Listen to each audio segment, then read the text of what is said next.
And I have the pleasure to start with Rahel Jaeggi. She is a professor of practical philosophy and social philosophy at Humboldt University of Berlin, where she also directs the Center of Social Critique, founded in 2018.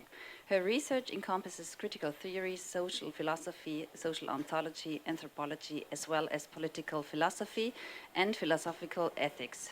Among her most notable works are Capitalism, a conversation in critical theory with Nancy Fraser, Critique as Forms of Life, Alienation, and Social Philosophy, an introduction.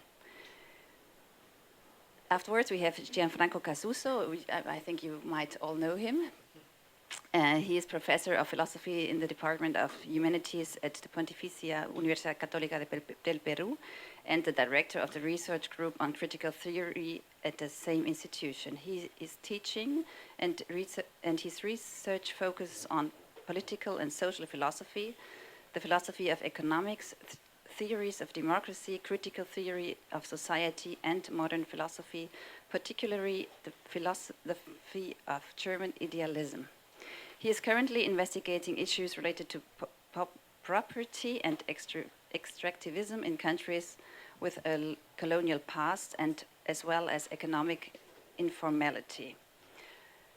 In the middle, you find Sally Haslanger, is the fourth professor of philosophy in the Department of Linguistics and Philosophy at MIT, and is affiliated with the MIT Women's and Gender Studies program. She specializes in social and political philosophy, feminist theory, and critical race theory, building on her background in analytic metaphysics and Asian philosophy.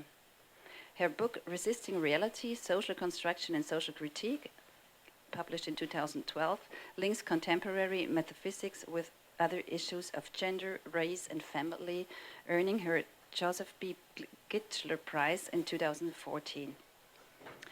Benno Herzog, on the left-hand side, is professor at the Department of Sociology and Social Anthropology at the University of Valencia, where he also serves as director of the Institute of Creativity and Educational Innovation and leads the research group in critical theory.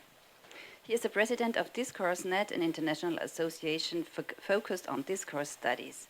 His scholarly work emphasizes migration, racism, discourse theory, and critical theory, with notable publications including Invisibilization of Suffering, the Moral Grammar of Disrespect, and also Discourse Analysis as Social Critique.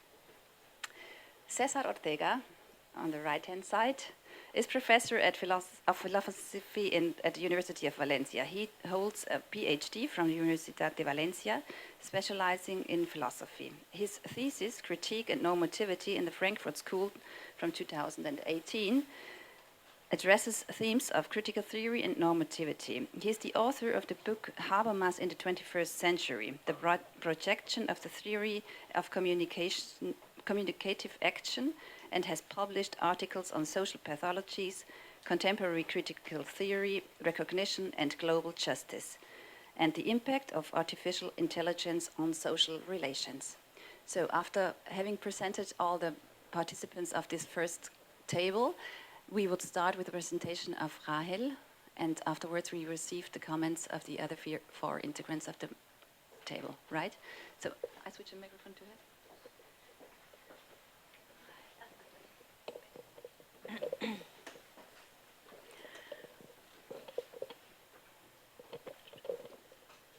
Yeah, thank you so much for the introduction, and thanks to all of you for organizing this.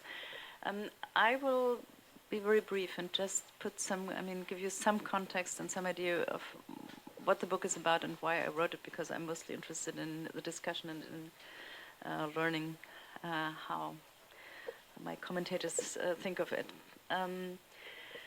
So the book it is called Progress and Regression, as Sabine already mentioned, and I do think that this topic informs a great deal of our current philosophical and also political discussion, even if this is not always obvious. So sometimes we have discussions that have an underlying idea of progress or an underlying idea of regression, even without admitting it for some reasons. But I think that in one or the other way, the problem, let's say, of progress or regression is in the background of a lot of our discussions, at least in critical theory, but not only in critical theory. So the question of whether there is such a thing as progress or not very well informs a lot of debate in political philosophy, also outside of critical theory. So the book is about social progress and its opposite, regression. And maybe it's important so that you don't misjudge me. It's not that I do think that we are living in a time of relentless progress. So the situation, I think, with respect to both progress and regression is anything but straightforward, to put it mildly. The idea, the 18th, 19th century idea that that we are living in a time where, as Turgot puts it, by alternating stages of calm and agitation, of good and evil, we are moving towards even greater perfection, like humanity moves in the direction of even greater perfection and progress. This is something that I don't think a lot of people believe today, so we probably are more or less removed from this idea and from this optimism. But on the other side, and I don't need to mention all those moments of, or the situation that the world is in right now, where everything seems to be sliding into an abyss of war, of violence, of chaos, and we are faced with multiple crises that will not be so easy to solve, to say the least. So given this fact of multiple interrelated crises, when President Biden celebrates the story of America as a story of progress and resilience, which he has done lately, this sounds more like wishful thinking, I would say, and not like an accurate description of our world.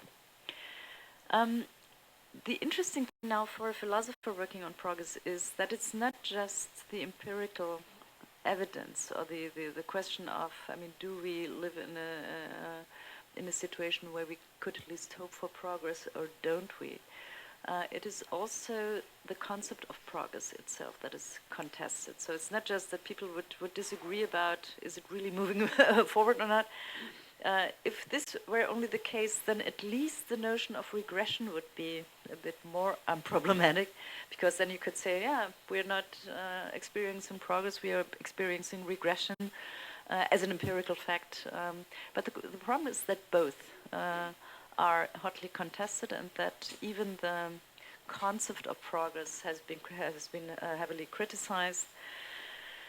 So while some theorists still register something like the onward march of progress in many fields of human life, so there are some philosophers who do this still, but not so many, I would say, at least not in our let's say amongst the people that we talk to a lot.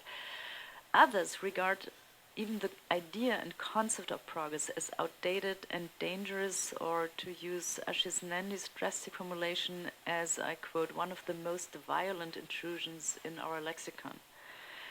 So some philosophers draw on at least implicit narratives of progress, but others are heavily and openly criticizing the concept itself as something that is violent and is hiding the imperialist and violent colonialist attempt to, let's say, to come up with a narrative in which certain people are in the waiting room of history, as Chakrabarty has said, and others seem to be those who promote progress, and everyone should, at least in the end, and if we go with this developmental story, should somehow buy into this narrative and make sure that they are on the right path. So even the language of progress and development seems to be a language of oppression, as James Tully has said, for 2/3 of the world's people. And this is something that puts even the concept of progress under, let's say, that it is rightfully debated because of this violent history of the notion itself. On the other side, one of my observations and one of the things that made me write this book was that on the other side, the notion of regression has gained such an historical momentum. So all sorts of, let's say, pre-fascist, fascist, authoritarian movements have been labeled with this concept of regression, the Great Regression. There was a huge, there was a collection of essays coming out in 2017 already, the Great Regression, and of course all those, like from Bolsonaro to Trump to Orban to Erdogan, you name them, that has been, and these movements, the populist movements have been analyzed under the notion of regression. And I would say that in both cases, so progress and regression hangs together, so you cannot talk about progress unless you also have a notion of, and have an idea of what regression looks like, but also you cannot just, you do not get rid of the problematic aspects of the notion of progress if you just turn to the negative, if you are just pessimistic instead of optimistic, or trying to illuminate the, let's say, dark side of history instead of being optimistic of its bright sides, because both of them are a certain kind of narrative that implies a certain way to relate to the past, to the present, and to the future, and to at least hope for a certain way in which emancipation could come about. And this is something that, this kind of narrative is something that goes for the notion of regression as well as for the notion of progress. So in order to be able to work with the notion of regression, and as I realized the whole conference here is also about a regression. So in order to work with the notion of regression, you have to figure out whether you can still deal with the idea of progress. First, an important thing here, of course, is to realize that the notion itself has its, not only its dark moments, and not only something where the reality hasn't lived up to the concept, but has a dialectic in itself, and has something like the dark moments are probably part of the bright moments of progress here. So the idea of the book was then to talk about progress and about regression in order to figure out, and this is something that I think is a discussion that we need to have in order to figure out what those concepts, whether they are still important for a critical understanding of social developments, a critical understanding of social change, and a critical understanding of what kind of social movements are progressive or regressive. And this is not a trivial issue, because as you might have realized, there's a lot of, within critical theory, we are always concerned with the question of social movements, political actors, people trying to fight against oppression, for a good life, for emancipation, whatever. And in critical theory, I would say that the first period, or let's say the founding generation of critical theory, was already confronted with the fact that not only that the working class didn't do its job, I mean, they didn't make the revolution. So that was like the starting point for critical theory, that they tried to figure out why did this not happen, and why did, like, Marx's expectation how world history would move forwards, why this didn't work. So this is why they included all the, I mean, all this, the social psychology and the theory of ideology and all those attempts to understand why do people act against their own interests in some cases. So this whole debate has somehow, within the Frankfurt School tradition of critical theory, has started with the fact that there were fascist movements, and that they couldn't just, I mean, German National Socialism was not just a thing of the elites. It was not a takeover. It was also this.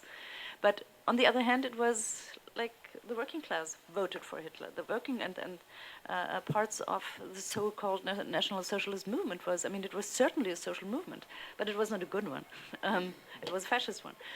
And there's another reason why I decided to work on those concepts and to somehow revitalize them or to make a point for using the concept of progress and regression again, that has its that is motivated by this early Frankfurt School approach too, because if you look at how they analyzed contemporary fascism, then you will see that they did analyze it in terms of regression. So for them, fascism was a regressive movement that in some sorts was not able to address the crisis of the time, the crisis of, I mean, to make a long story short, the capitalist crisis and the contradictions that the capitalist mode of production has like thrown, I mean, the modernity and a certain loss of social integration together with industrialization and so on. So the idea of the Frankfurt School here was that this is a regressive answer of problems that could only have been solved through an emancipatory movement. And when people ask, I mean, why do you need the concept of progress and regression? Why couldn't you still, I mean, just say fascism is an evil thing, is morally bad? Why don't you just come up as a philosopher with norms who would say why this is morally bad? Then I think it is just, let's say, it is interesting and it's informative to see them doing both. I mean, for Adorno, there was no question that, of course, fascism was, I mean, the utmost evil. But on the other hand, it was also regressive, and they were using those concepts that in some way the analytic descriptive aspect, the attempt to grasp and to understand what goes on in reality, and the normative aspect. So the way we criticize what is going on are somehow connected to each other in a meaningful way, which is something that I think we should not lose, at least not in critical theory. For critical theory, this kind of not only normative, it is a normative kind of critique, but the norms do not just come from some transcendental foundations, some external set of values that are not connected to reality. So this is one of the attempts this is why I think progress and regression has something foundational for critical theory. It's not just some kind of concept that you can easily get rid of, but if you get rid of this very idea that the history of social change and social transformations can have a normative direction, and has a normative direction that we can spell out to be more or less progressive or regressive. If you give up on this, then you give up on a whole set of methodological insights of critical theory. So this is one of the, let's say, more theoretical backgrounds. And the other one, of course, is the concern about how to analyze our contemporary situation, and how to, in times in which we tend to, as critical theorists, always on the side of social movements, on the side of, as Marx said, trying to understand the struggles and wishes of the age, or as Horkheimer said, critical theory is the theoretical part of the practical process of emancipation. And I would say that we are nowadays faced with a situation in which we not only are confronted with a multiplicity of social movements. So this was the situation in the 70s, where the critical theory generation, like Nancy Fraser, Sheila Benhabib, and others, realized that it's not only that the working class does not do its job, it's also that there are so many other topics and concerns and movements that are not just working class movements, that are like the new left, the new social movements, feminism, anti-racism, all sorts of things. And they realized that they would sometimes go together, sometimes not. Some of the interests are connected, some of the interests are solved by solving the others, but some of them are not. And that was a very, very important insight for critical theory, this kind of multiplicity of social movements who not always have to go in the same direction, or not always have the same claims or concerns. But today we are, the 70s situation was still that all of those movements were considered emancipatory movements. So even if it was not just one, but a multiplicity of them, and sometimes in strong disagreements with each other, but all of them were somehow emancipatory from a certain point of view. And nowadays we have social movements that are not. I mean, we are again back to the early Frankfurt School situation where we are faced with these regressive, nonetheless, they are social movements in some, or at least they build on those regimes, build on social movements. They have the ability to to bring part of the population on their side, and they are, I mean, aggressively acting. It's not just, again, not just some elite authoritarian project, but it is a project that involves a lot of social movements. So it's all the more important to be able to tell apart progressive from regressive social movements. And the idea behind my book here, and this is again the philosophical idea here, is that one, I mean, it would be easy to say, I mean, what's there to argue about?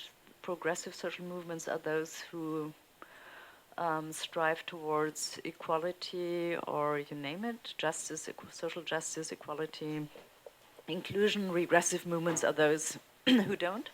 I mean, who are built on exclusion, who are built on violence and so on. But my attempt here is to figure out how in the very process, the very dynamics of those processes and the movements themselves, you can figure out what goes wrong here and in which way this is. And here I get back to this early Frankfurt School insight that there is something like a blocked experience, something like an inability to address and even understand, even be aware of crisis on an adequate level, which is in the end what I would say is, let's say, the most important thing about regression here. So this is what I do in the book, and I try to come up with a notion of progress that does not imply that progress always, that we already know what the goal of progress is, that we already have the norms that we strive towards. So this is the main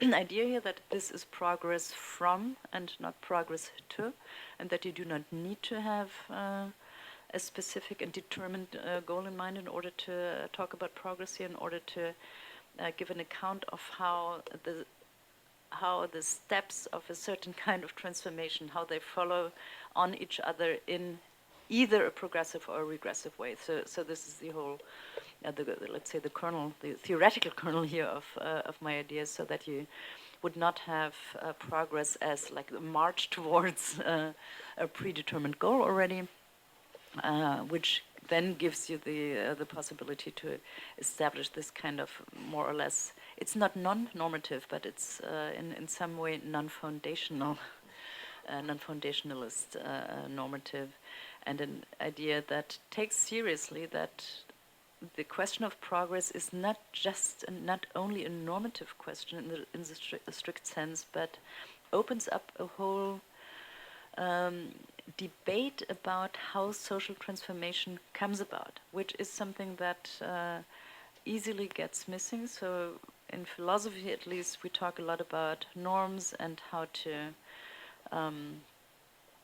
argue and how to establish a set of norms, how to argue for it, how to place it in a like foundational level, but the social theoretical aspect here. So the very question of, I mean, if progress is, as I see it, change within change. So we are faced with all sorts of change on all kind of levels, like on the technological level. Just imagine how you're, I mean, probably not your life because you have already grown up.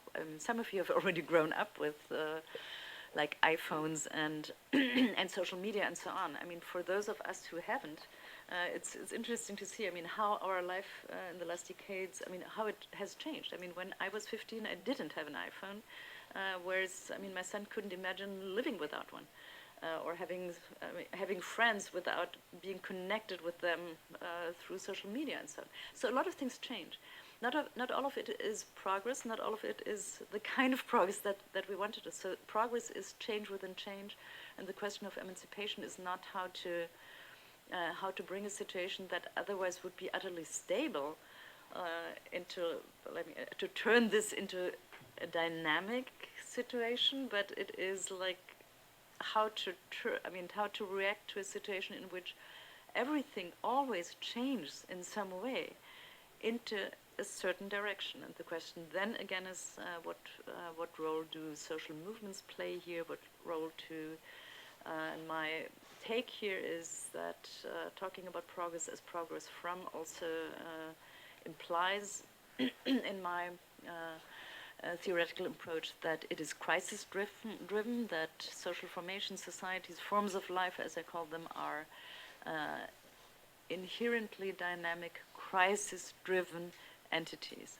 So that the question of how social change, that is, of which progress would be a part of, how this comes about, has to do with the question of crisis and the question how certain institutions and social practices somehow erode and give way to a need for transformation of a certain kind. So one of the most important claims that I make when it comes to, so if progress is change within change, how then does social change come about?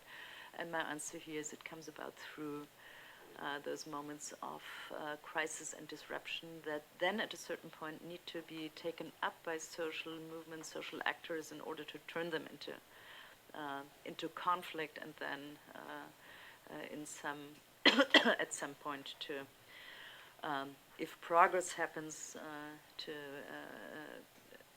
give the kind of dynamics and change that we are faced with in a, let's say, more or less passive way, an active direction, and turn it into a progressive transformation of society. And this is where I'm going to stop, because I promised not to be too long.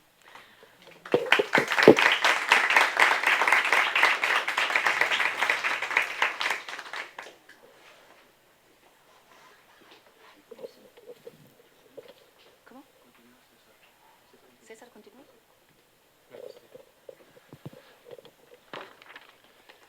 Okay, thank you very much, Sabine, for the introduction, and thank all of you for being here. Yeah, I think after this presentation, I think my comments will be very disappointing, and I will try my best. Let me begin by thanking Gianfranco for the excellent organization of this conference, as well as the rest of the Universidad Católica del Perú por la organización. Thank you. Muchas gracias. On the other hand, I would like to start by saying how extremely honored I feel to be able to comment your book. I feel very honored that you commented. No, thank you very much. I feel very honored to be able to do that here with Sally Haslanger, Benno Herzog, and Gianfranco Casuso. So thank you. Yeah, let me now, secondly, start my brief, very modest and brief commentary by trying to offer an interpretation of what, in my view, means your book within your thought as a whole. I mean, certainly interpreting the meaning of a book before the author is something that I find a little embarrassing. So I hope that you will correct me in all those mistakes that I may make in my interpretation. But in my view, the meaning of your book in your whole thought will be something like that. In your 2013 book, Critique von Lebensformen, you set out to offer a revision of a critical theory centered of the notion of forms of life. This reconsideration, however, I think that did not take the typical form of something like a diagnosis of the times, something comparable, for example, to the diagnosis of the, I don't know, a reification of social relation with Lukács, or the diagnosis of one-dimensionality of consciousness of Marcuse, or the diagnosis of colonization of life work in Habermas. But rather, I think that you were interested in developing a theoretical conception of how forms of life fail or succeed, right? So I think we find a similar strategy, albeit oriented to a different theoretical object, in your earlier book, Entfremdung. And here again, if I understand rightly, you don't want to articulate a diagnosis of social causes or social structure of alienation, but rather a highly abstract theory of human subjectivity from which to offer a functional account of the concept of alienation. And I think that we, again, find this strategy in your very brilliant, I use it very often, paper, Was, wenn überhaupt etwas ist falsch am Kapitalismus, in which I think you are not interested again in advancing a concrete critique of capitalism, but rather in diagnosing the three more important critique of capitalism, more functional, more unethical, in order to develop an integrative approach. So, if I understand correctly, your last book followed the same, exactly the same strategy. I mean, I think you are not aimed to answer the question, which is a question of empirical nature, of the existent or non-existent. You referred to that in your presentation, of progress in modern society, but rather your interest again, if I understand, is of a conceptual nature. Your book offers a very impressive analysis of the concept of progress and regression as consistent criteria for criticism of social development. So in my view, and the first thing I would like to say is that the book, this very, very interesting book, should be read as a continuation of your project in Kritik von Lebensformen, in which you asked herself the following question: can forms of life be criticized? I think this is the main question. And you are departing from live oral abstention on the discussion of the ethical contents of forms of life. And this abstention that is represented in political philosophy of Jürgen Habermas and John Rawls and so on, provide a criterion for determining when we can speak of successful or rational forms of life. So forms of life are successful if they are the result, right, of a, let's say, process of learning and experimentation. And now, 10 years later, you have reformulated this thesis by referring to the notion of progress. So rational forms of life are progressive forms of life, while irrational forms of life are regressive ones. I think this is could be the relation between your first book and your book on forms of life and this one. So, yeah, well, on the basis of this brief contextualization, I would like to articulate three brief questions. First, I would like to ask you about the reflexive approach you adopt in your book. Of course, for me, this approach is not only legitimate, but it is also extremely useful in setting light on some of the central concept of critical theory. However, such a strategy should not, in my opinion, exhaust the task of social philosophy. So my question is here, what is the relation between philosophical reflection of the notion of progress and social historical studies on progress itself? Because if I understand rightly, you don't attempt to offer a concrete diagnosis of the time, and you openly refuse to answer the question of the existence or non-existence of progress in modern society. I think you offer good reasons and compelling reasons for not doing so, but it is too tempting to me not to wonder what conclusion we will draw if we apply your processual definition of progress to a historical analysis of the progress or regression. So my first question will be, are we in a position to affirm that the modernization process has been, in general terms, progressive or regressive according to your concept of progress? I know this is a very broad question. My second question is, if we claim that progress doesn't depend on a normatively fixed goal, but rather consists in adequate solution to problems that society confronts, I think we will have to be able to define what an adequate solution means.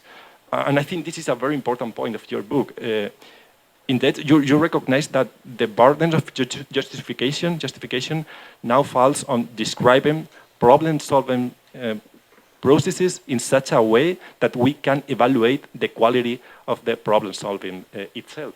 Your answer is that this solution that represent an experimental process of cumulative enrichment are adequate. are adequate. So now, in what sense can we speak, that will be my question, in which sense can we speak of a social cumulative enrichment without first having taken a position of what would be a socially desirable state of affairs, a socially desirable situation, and therefore without recourse to a normative notion of the good or a normative notion of the right.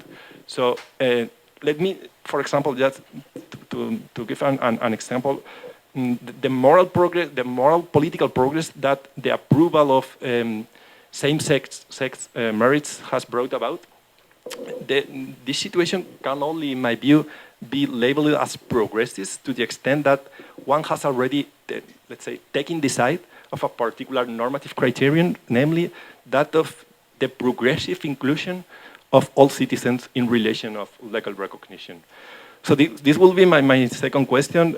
Can we differentiate between the substantial and the procedural, that is, between the normative content of progress and its forms? That will be my second question. And finally, third question, your characterization of progress as a process always motivated by problem solving, I think that fits perfectly with what we may call techno-scientific progress. I mean, but in my view, it is for me, it's difficult to see with regard to moral political progress.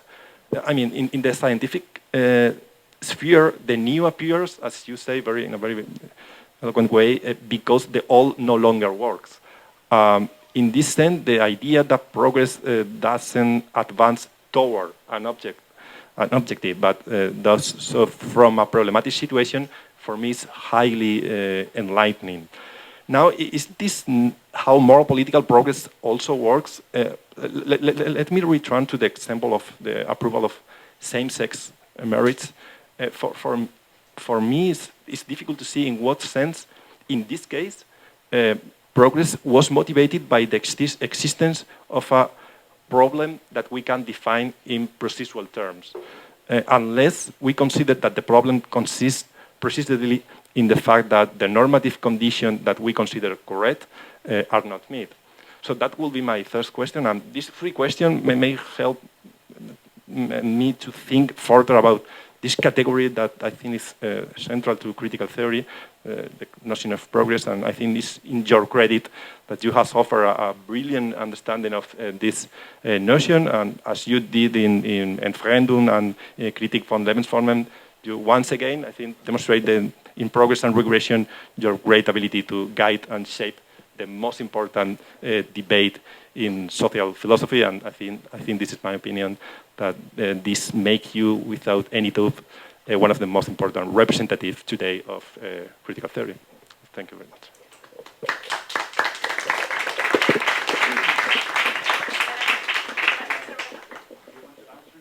Yeah, I think so.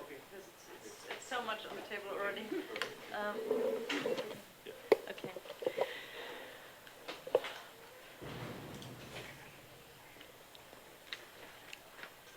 Yeah, so as I already said, the honor is on my side, and after having listened to your comments, I all the more feel happy and honored to be read by such a by someone who can I mean understand so deeply what the project is about, and at the same time confronts me with such intriguing questions. So let me try. Maybe a couple of words about the way you contextualized it and framed it. It's absolutely right. I mean, you understand my project in some way better than I do. I mean, sometimes it's less. Yeah, it's not so easy to understand. I mean, the connection between books. I mean, there were also people who asked me about the alienation book and the Forms of Life book, and I would always say, I don't know. I don't think there's a connection. I just came up with something else, and then people try to spell out how the connection is. With respect to Forms of Life and Progress and Regression, it's in some way more obvious, because you're absolutely right. In some way, the solution to the problem of how to criticize forms of life is a certain kind of, let's say, rationality, but not rationality in a strong. I mean, rationality in the sense of being open to experience also.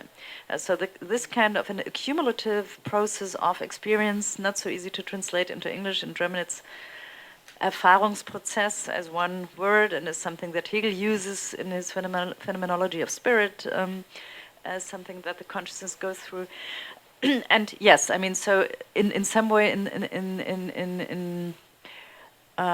with those two projects, there was a cliffhanger at the end of Critical Forms of Life, the way I tried to spell out how forms of life solve problems, but that to think about how they solve problems is not enough. That you have to think about the whole history of problem solving here and the way in which problems present themselves in an already historically and normatively specific situation and so on. This already led me to some kind of, I mean, to thinking about, let's say, the rationality.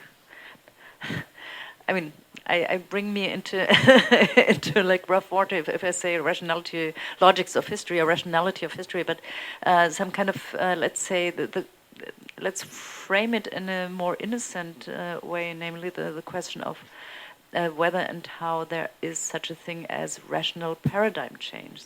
Meaning that, talking about forms of life, we take into account that it's like whole contexts, whole forms of life, ensembles of social practices that are related to each other, connected to each other in an ensemble-like structure, by which I want to point to the fact that it's not like a solid structure holistically that can only be holistically understood, but at the same time the individual practices relate to each other such that they influence each other. It's not just building blocks like Lego building blocks, and each of them wouldn't change. No matter in which kind of building you put it, but such that they relate to each other, and this kind of, let's say, at the same time connected, reacting to each other, but not this like totality theory of society that I think has been rightfully criticized. So yes, it's the same kind of, I mean, it is a continuation. It has been a cliffhanger in Critical Forms of Life, where I at some point even say that, to put it tentatively, there might be an idea of progress inherent here. And then the Progress and Regression book was, I mean, one part of it. I mean, you always have like a variety of reasons to write a book, and one of it was to spell out what kind of what the notion of progress means. The other reason for me to write it was this debate that, for example, Elizabeth Anderson has brought up about moral progress and social progress and social movements, and where, I mean, I was so happy that in more or less analytical, even if non-ideal analytical political philosophy, the question of progress, and with the question of progress, the concern about how the change comes about, has finally reappeared. But then I thought it is somehow a too idealistic manner in which it did.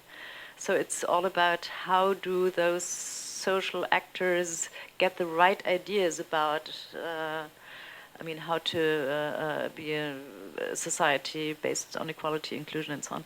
And so in this respect, I wanted to bring in, and coming from the forms of life thing, I wanted to bring in a, let's say, more materialistic element, because forms of life are not just about ideas. Forms of life are about practices, and practices are such that they are interwoven with interpretation. So in order for something to be a social practice, there is a certain kind of interpretation, and also normative interpretation inherent, but not, it also affects and works its way around like the material preconditions under which we live and under which our culture is formed. So this is the story, and I think you absolutely got it right. You also got it right that it's a conceptual nature.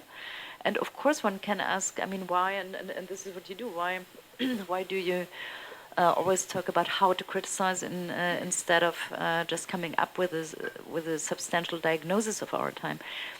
That is, and in some way it is a matter of, or a question of how you see your job as a philosopher here. I would say our job is to provide conceptual tools. And then one can do something with them. And sometimes we do it ourselves. I mean, I can use those tools in order to understand how the so-called migration crisis. I mean, in Germany, there's, I mean, it's all about the migration crisis those days, how this is not a crisis, but in which way this is made up as a crisis in a regressive way in order to exactly not react to what is really going on. I mean, we have a schooling and a housing crisis. We have all sorts of crises with our, I mean, probably not the right place to talk about the crisis of the infrastructure in one of the richest countries in the world, but still we have something like it. We do not have a migration crisis. We have a crisis with, I mean, there's a crisis of the left and of the emancipatory movements. There's a crisis of social infrastructure that can only be solved through certain, I don't know, for example, through socialization of certain parts of the infrastructure and so on. But the attempt to draw our attention to the fact of migration is something that is, I mean, that one can then analyze as a regressive attempt to not confront the situation and reality as, I mean, or things that are going on. So I think you can do it, and one can also, I mean, for example, the German sociologist Oliver Nachtwey, who has written about the authoritarian regressive movements a lot.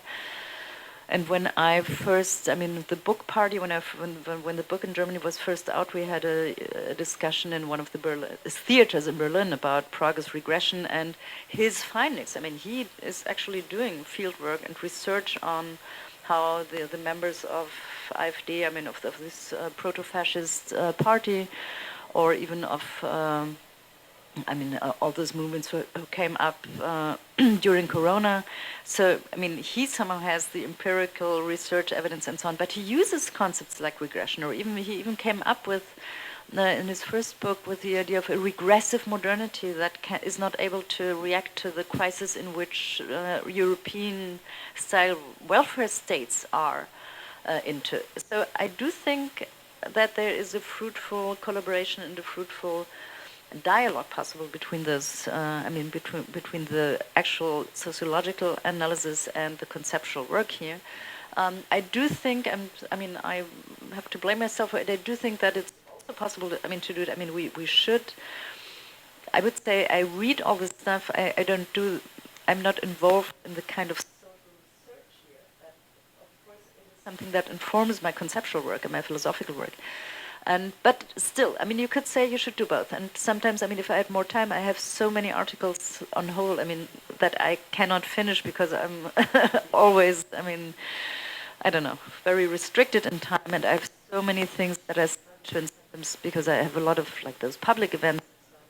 Of course, then one comes up with this kind of diagnosis. But I totally agree that one should, and I should be a bit more careful to spend more time in my philosophy those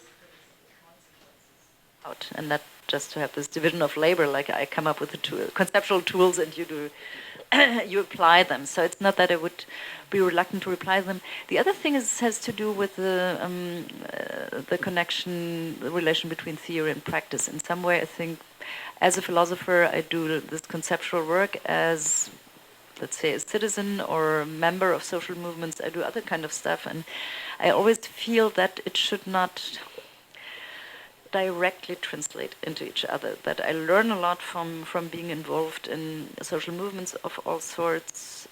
I mean, we do in our center, we also try to provide like public spaces for, I mean, this interaction and debates between what goes on the streets, roughly said, and what goes on in philosophy.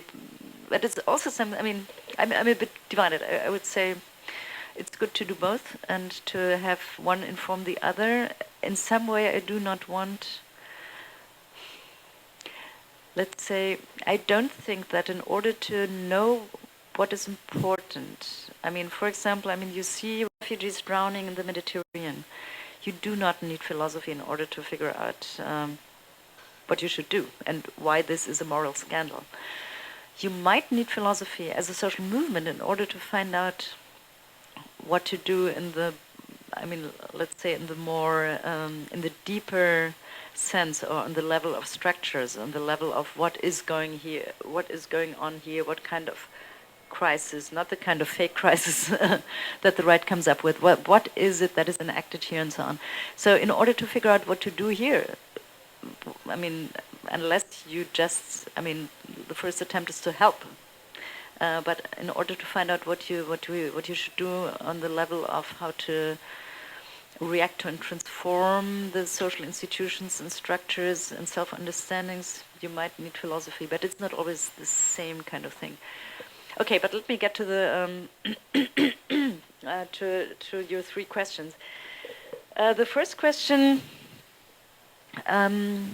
asking for, I mean, this is, I mean, part of it. I've already said that I'm somehow happy to provide conceptual tools and to clarify conceptual tools and to bring some tools back into into our narrative. And I do think that this does something in terms of it is important in with which concepts social actors and movements understand themselves and the kind of stuff they experience. So, I mean, for example, alienation has been a prominent example for the concept of alienation gives you a conceptual tool to understand what happens to you in certain situations.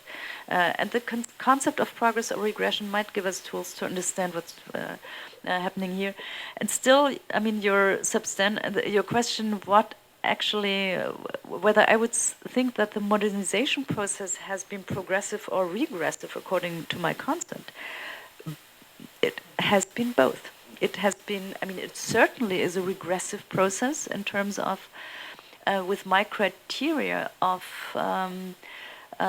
blocked experience. I mean, there is certainly, I mean, what Adorno Horkheimer called the dialectic of enlightenment, and what you could also easily call the dialectic of progress. I mean, this is built upon, I mean, the, let's say, most violent blockage of experience that you can imagine. And this goes for both sides. I mean, this does not only go for, like, violating the rights of all those who are, who do not count as progressive or as civilized, but it also goes for, I mean, it has, and this is, again, some important insight here from the older tradition of Frankfurt School, that it has its effects on the subjects themselves. I mean, on those who have to build up all this, I mean, the kind of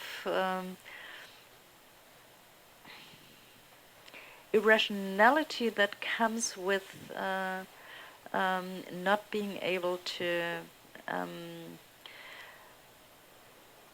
or not to allow for those different kinds of experience, of worldviews, of ways to relate to each other and to the world, and so on. And here maybe so certainly, I mean, if you have a look at our relation to nature, this is a regressive block.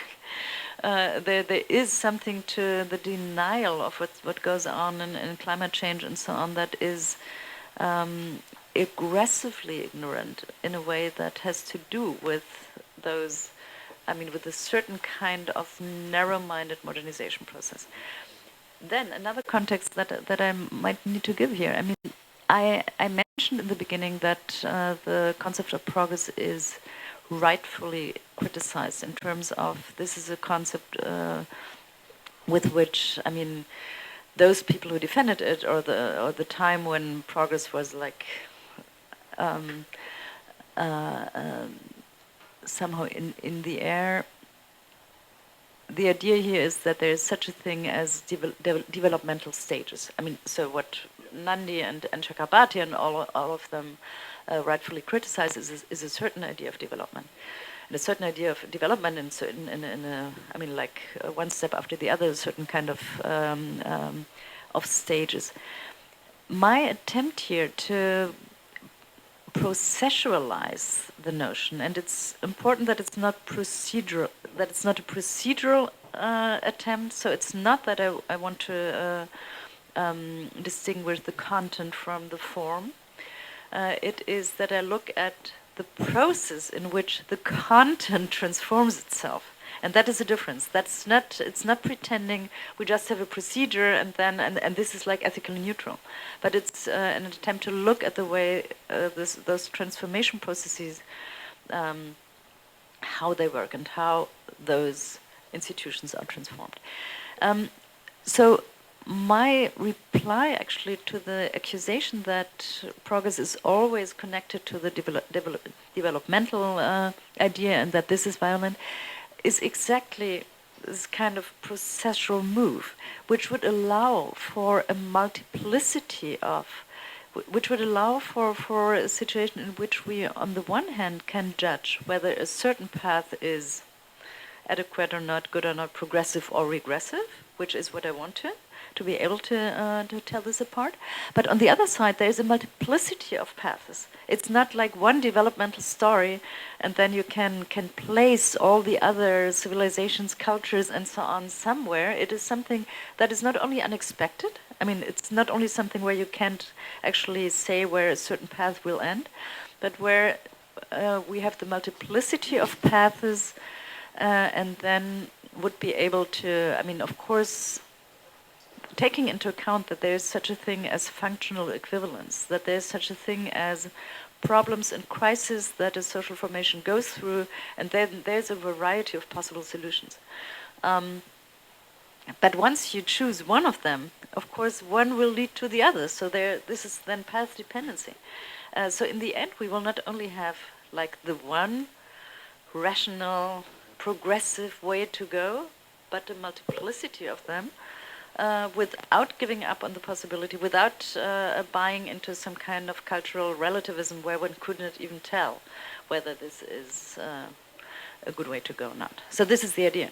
And this is why I would say, of course, I mean, modernization is something, I mean, the European kind of modernization that has brought so much violence and so much, I mean, this kind of multiple crisis upon us is certainly not progressive in this way. And it's certainly not progressive in the way that openness to experience also means, and Erfahrungsprozess, experiential process, also means that you take into account those varieties. So this is where I would say no. It's more complicated. And I wouldn't even, I mean, some of us would say, you know, we have things that are good. I mean, we have more gender equality, we have this and that, and other things. And there's also things that are not so good. But I would say it's more dangerous. It's intertwined in a profound way. And sometimes it's not easy to say. I mean, just look at something like, I mean, your example was same-sex marriage. Let's say same-sex marriage, but also something like gender as a spectrum. I mean, I would say that in our societies, the insight that gender is a spectrum and the openness for like transgender forms of life and so on, but mostly, I mean, the idea that this is a spectrum, that, I mean, to get away with the binary logic here, is something that is the result of, I mean, one of the rare learning processes that we might have had.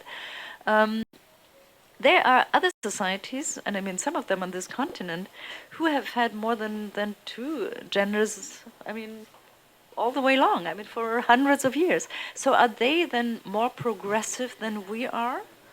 Yes and no. I mean, it depends. It depends on the context. It's also about the context in which those...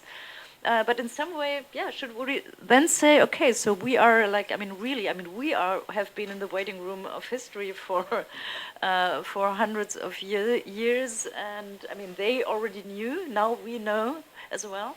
But it's a different kind of, I mean, we have gotten there through a different kind of historical process. So it's not easy to compare. They are neither more progressive nor less progressive than we are in some way. It depends on how this has come about. Okay, so without recourse to a normative notion of the good. I would say that, I mean, I take the point that the progress from as against progress to is more convincing when it comes to technical solutions. It is I would say it gives us an interesting hint that in terms of technical progress, no one would say, and no one would describe it as something where you already have a specific, definite goal. And maybe I should modify my position in two ways. One is, I do not say that there is not such a thing as, let's say, some narrative, some ideas, some not very precise, not very determinate idea of where we go. The only thing is that it's not as I said, as determined. It's something that only while going through this social process, the question of what, let's say, freedom, equality, and so on actually is. So it gets the kind of content that you need in order to make it a more meaningful goal. So this is one of the things that it's. I would describe the process here as going from the indeterminate to the more determinate. And this is something that, I mean, for example, Hegel, who is always accused of having a teleological idea of history, like there's freedom, I mean, the march towards freedom. But freedom in Hegel is, I mean, it's the same as in my idea that we only, that, let's say, while, that you develop the path while doing it, while going.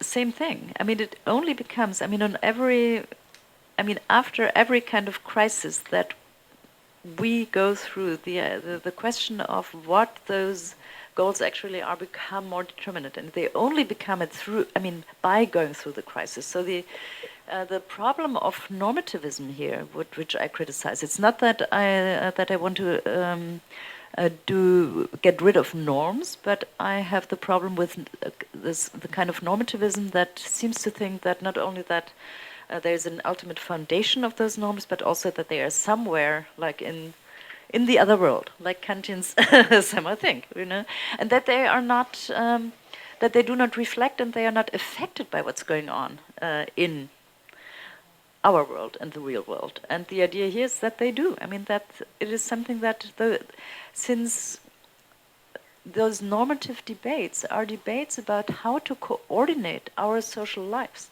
the way that our social life changes and confronts us with different kinds of situations and problems and crises, has an effect on the norms. So the idea that the norms are somehow the gold standard, that are, and that they can be meaningfully applied in some way without going through this process and without reflecting on the quality of the process, is something that seems that doesn't seem right to me.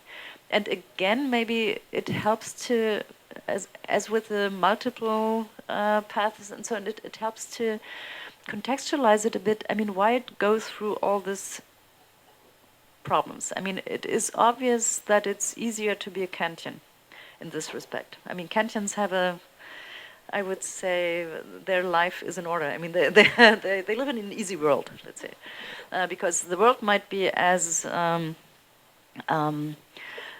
ugly and as exploitative and as, I mean, whatever it is like, but then we have the norms on our side. I mean, and we are on the right side anyway. But this doesn't help.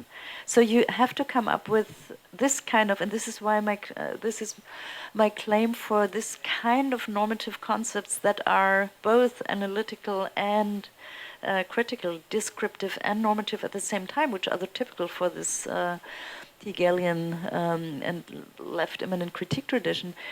This has something to do with those norms or those normative criteria being more informative than the empty art that it leaves us with. If we, to go back to my first presentation, that, for example, with respect to fascism leaves us with the conclusion that this is morally bad.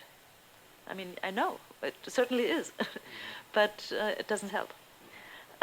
So this is why I would say that that even the attempt to come up with what I here call like ethical functional norms is something that is an effort that I think we need to go through.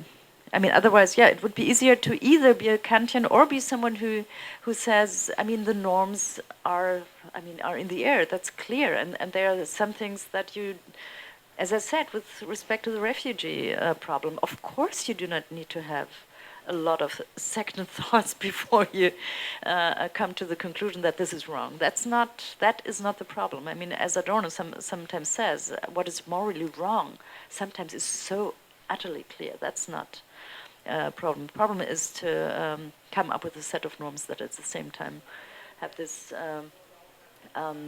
analytic power. And this is where I would say, last sentence, I mean, to go back to your question about same-sex marriage is something where you say you already have to have taken sides in order to, I mean, nothing about taking sides. We always do it, and it's okay for philosophers to do it and to start from the very fact that we have already taken sides here and that we are going to spell out. But in this case, I would say that the idea that it's not only about taking sides and about a pre-established norm of a more inclusive society. In this case, and in cases of like marriage, family, and so on, it certainly makes sense to argue that the, let's say, bourgeois nuclear family form of life is also utterly dysfunctional. It's both. I mean, you might say we don't care whether this form of life is good or not, rational or not. We have to have people included who want to have another form of life, but again, I mean, for example, when you enter all those debates about whether same-sex marriage isn't an attempt to, or has the even unintended effect of reconventionalization, because it's like you can be one of us if you play along the rules. And all these things, I mean, if we want to have a democratic and open debate about forms of life and about all these things, and not rest with this rather, let's say, I mean, basic kind of course we need to have, I mean, there should be a pluralistic view on forms of life we need to include and so on. But once you go deeper into those issues, you will start to argue about why, like, the traditional family is not just one amongst others, and we want to have a whole variety of different forms of family life, but why it's also wrong, and why the fact that they have blocked other kinds of being together, polyamorous kinds of being together, same-sex marriage, I mean, you name it, has something to do with having to, to prevent this kind of opening and the kind of debate and the kind of denaturalization. That is also the reason why the far right is so extremely nervous about, I mean, gender issues. That has something to do with, like, having to have those borders, like this is our way of life, and this is still the natural way of life. In a situation in which everyone knows that once you even bring up the question, it has already been denaturalized. I mean, the way they fight for it is already a sign for this kind of insecurity, and so on and so on. And so I think here, I mean, if you enter the debate, those arguments about the irrational and dysfunctionality of those forms of life are important. Okay.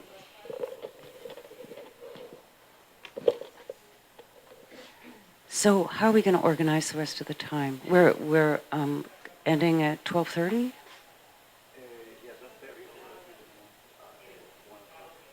Okay. So, okay.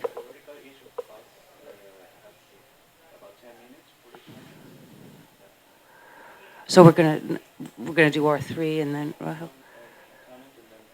Okay, but it's if we take an hour per person for the comments, and we're not going to have enough time. So I'm just wanting to okay. No, I'm just trying to figure out how we can get everybody included. Yeah, that's what I was thinking. I think that might be more efficient, maybe, but yeah, sure. No, I'm just trying to make sure we don't. Okay, so. Thank you, everybody, for coming. Thank you for the organizers, for Gianfranco, for all the panelists. It's an honor and a pleasure to have the opportunity to comment on Rahel's lecture that captures the main themes of her new book, Progress and Regression. I haven't read the book. It's still to appear, I believe, in English. And I have been drawing on a lecture that was sent to me that is in English. I apologize that I'm not fluent in Spanish or German, and I always say this at the beginning of my talks. They had this new result that there's an increase in the sort of number of languages Americans can speak, and it's now 0.8. Sorry. Yeah. So, you know, this is a problem for us. We are not that good at learning other languages and having it stick. Anyway, so I apologize, and I'm grateful that you're listening to me in English. So I'm going to do my best with the information that I have, but I'm sure Rahel has much more to say than what I was able to access in the lecture. As usual, Rahel and I share a lot of important commitments. First is a commitment to a kind of processualism that doesn't require an ideal or utopian vision towards which we should aim our efforts to promote liberatory social change, and in terms of which we evaluate our current conditions. So I'm anti-utopian also. Second and related, we begin epistemically with a problem that provides a defeasible evidence for a wrong or harm that should be addressed. So there's a kind of responding to the wrong rather than first and foremost. Further, neither of us are interested in the traditional conceptions of progress or its applications.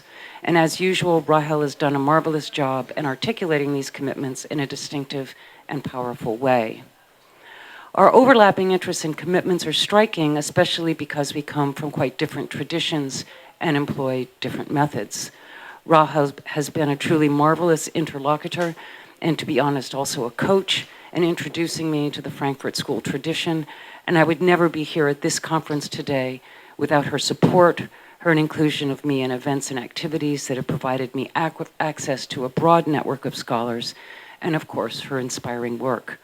I'm deeply grateful for the bridge that she has built to enhance the work of critical theorists from all these different traditions. Perhaps because I come from a different tradition with different methods, I am definitely not Hegelian. I'm definitely not keen on rationality. I'm definitely not keen on, you know, the importance of reflectiveness and all of this. So I'm really out there on the other end of the spectrum. But because some of there are claims and arguments in Rahel's text that I find confusing, and some I find less than compelling. Concepts are tools, so I'm going to try to think about using the tools in the work I do and learn, and it's important to say that I think we differ too, in that I feel as though my philosophy is grounded in my activist work, right, and situated knowledge and working in bringing about change. And I think that these two should be deeply connected. But, you know, I'm happy with whatever anyone does, right? It's not like I'm saying she shouldn't do what she does. I'm saying this is how I do my philosophy. And so I'll mention some concerns in the spirit of constructive dialogue. So the biggest challenge I had in reading the text was trying to get a hold on the issue. Progress is not something I've thought much about, and I tend to think of it in rather simple terms. And as usual, I think from examples. So, for example, if in a department, the discussion in philosophy colloquia is usually dominated by male faculty members and graduate students, this is a problem for women who have questions to ask and ideas to offer. Suppose a group of us meet and come up with a new protocol for moderating discussions at colloquia and other events in a more inclusive way, and it is adopted. The colloquia are less male-dominated now. This, I think, is social progress. We have made social progress. I think that also there's academic forms of life, a cluster of practices that are self-sustaining, and this is a way to intervene in that and bring about change. What makes it progress is that the women who were previously left out are now included in a way that is more fair, and the discussion is enriched by their participation. It's transformative, I think, because we've reached a new status quo that is unlikely to be reversed, right? We're not going to go back and say, oh, sorry, we decided we're going to go back and have men talk all the time. That's not going to happen. Everyone recognizes that it's better. So what's a bit unclear to me is whether, in her discussion of progress, Rahel has in mind simple cases like this, or whether we're only talking about progress in large social formations, whether the task is to provide tools to explain why the increase in women's rights in many liberal democracies is progress, while the erosion of democracy in the global political climate is not. Part of my confusion is about who is learning on her view and what learning consists in. And it seems odd to say that the reason why adoption of the new discussion protocol is progress is that it achieves a second order good. I think it achieves a very basic first order good. It disrupts the status quo. It's transformative because we've achieved a new status quo. Good enough for me. Now Rahel says, and this is a quote from the lecture, not from the book, whether forms of life are progressive or not is not determined by whether they simply solve problems that trigger their development, but whether they can solve second-order problems, whether they possess the institutional resources and according potential to initiate process of reflection necessary to solve second-order problems. The question is not whether they, which I take it forms of life, actually sometimes or frequently solve problems, and not even just whether they sometimes or frequently learn. The question is whether they have learned to learn. Social progress primarily means reflective progress in problem-solving capabilities. Okay, so I'm using this example because this is how is how do we use the tool in thinking about these sorts of things given the account? So the first question is reflectiveness.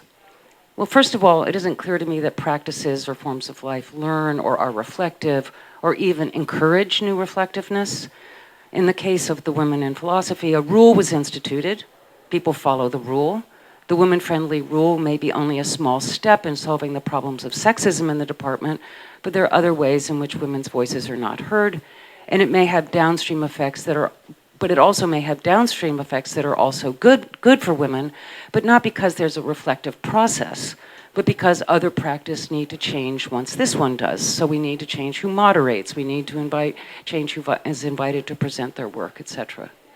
So it seems to me that you can have a practice solve a problem without having the kind of second order learning that Rahel is talking about, and even have long downstream effects that are good without the reflectiveness. The next issue is false belief. In a different context, it might seem there's a problem because women are talking too much. Although they aren't talking more than the men, but it's experienced that way even by women because of ideology, right? So women talk too much. This is just a phenomenon that you might know, that there's different evaluations of women's contributions and men's in terms of whether we talk too much. And suppose this is the experience of everybody in the situation, it's experienced as a problem, and maybe a different rule could be instituted to prioritize male voices. Now, this, I think, would not be progress, even though the process, I think, is quite similar, or maybe even the same. The question is, how do you frame the problem? Whether something is a solution depends on how the problem is described. So, and you can describe problems based on false beliefs. Now, I also think this is relevant to the issue in Palestine and Israel. So Palestine sees maybe one of the problems they saw was that they'd been occupied for 75 years and no one was paying attention, and something needed to be done because they'd had it, right? So then Hamas bombs Israel, and now the world knows that the situation in Palestine has been intolerable, and it's even more intolerable, and they know a lot. They have new experience. A blockage has been removed about the situation of the Palestinians.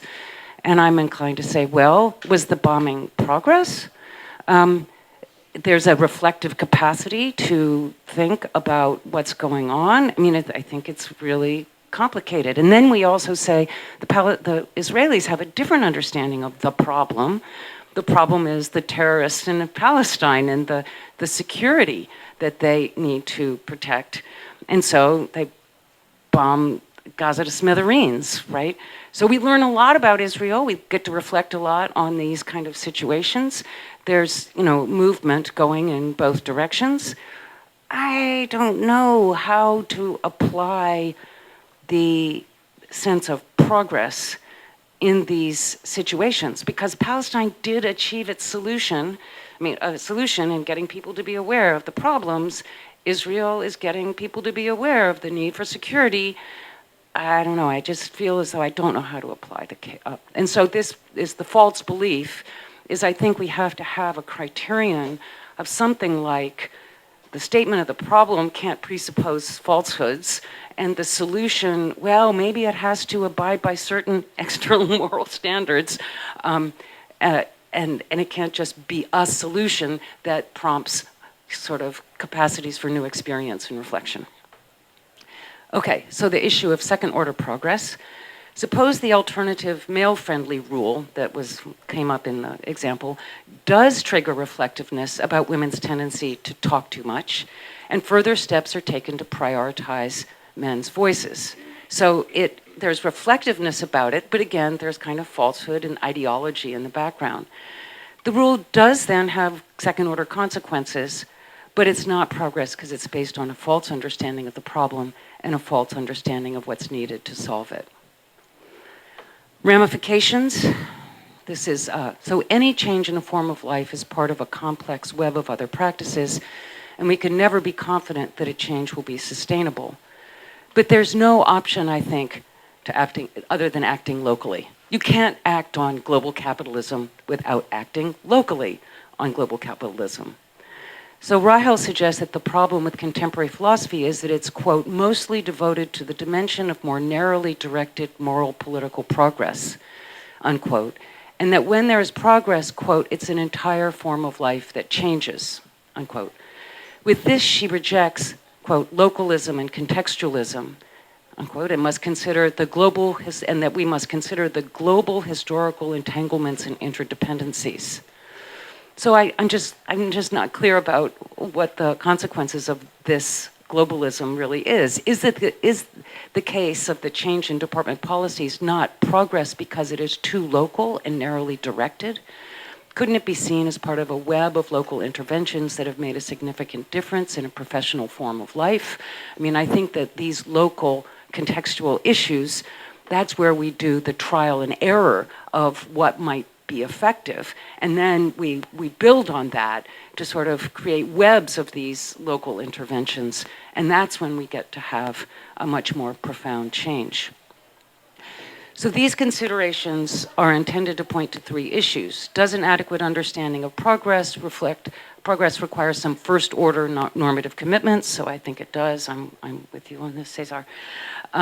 Does it require some method for determining whether the problem is a real problem?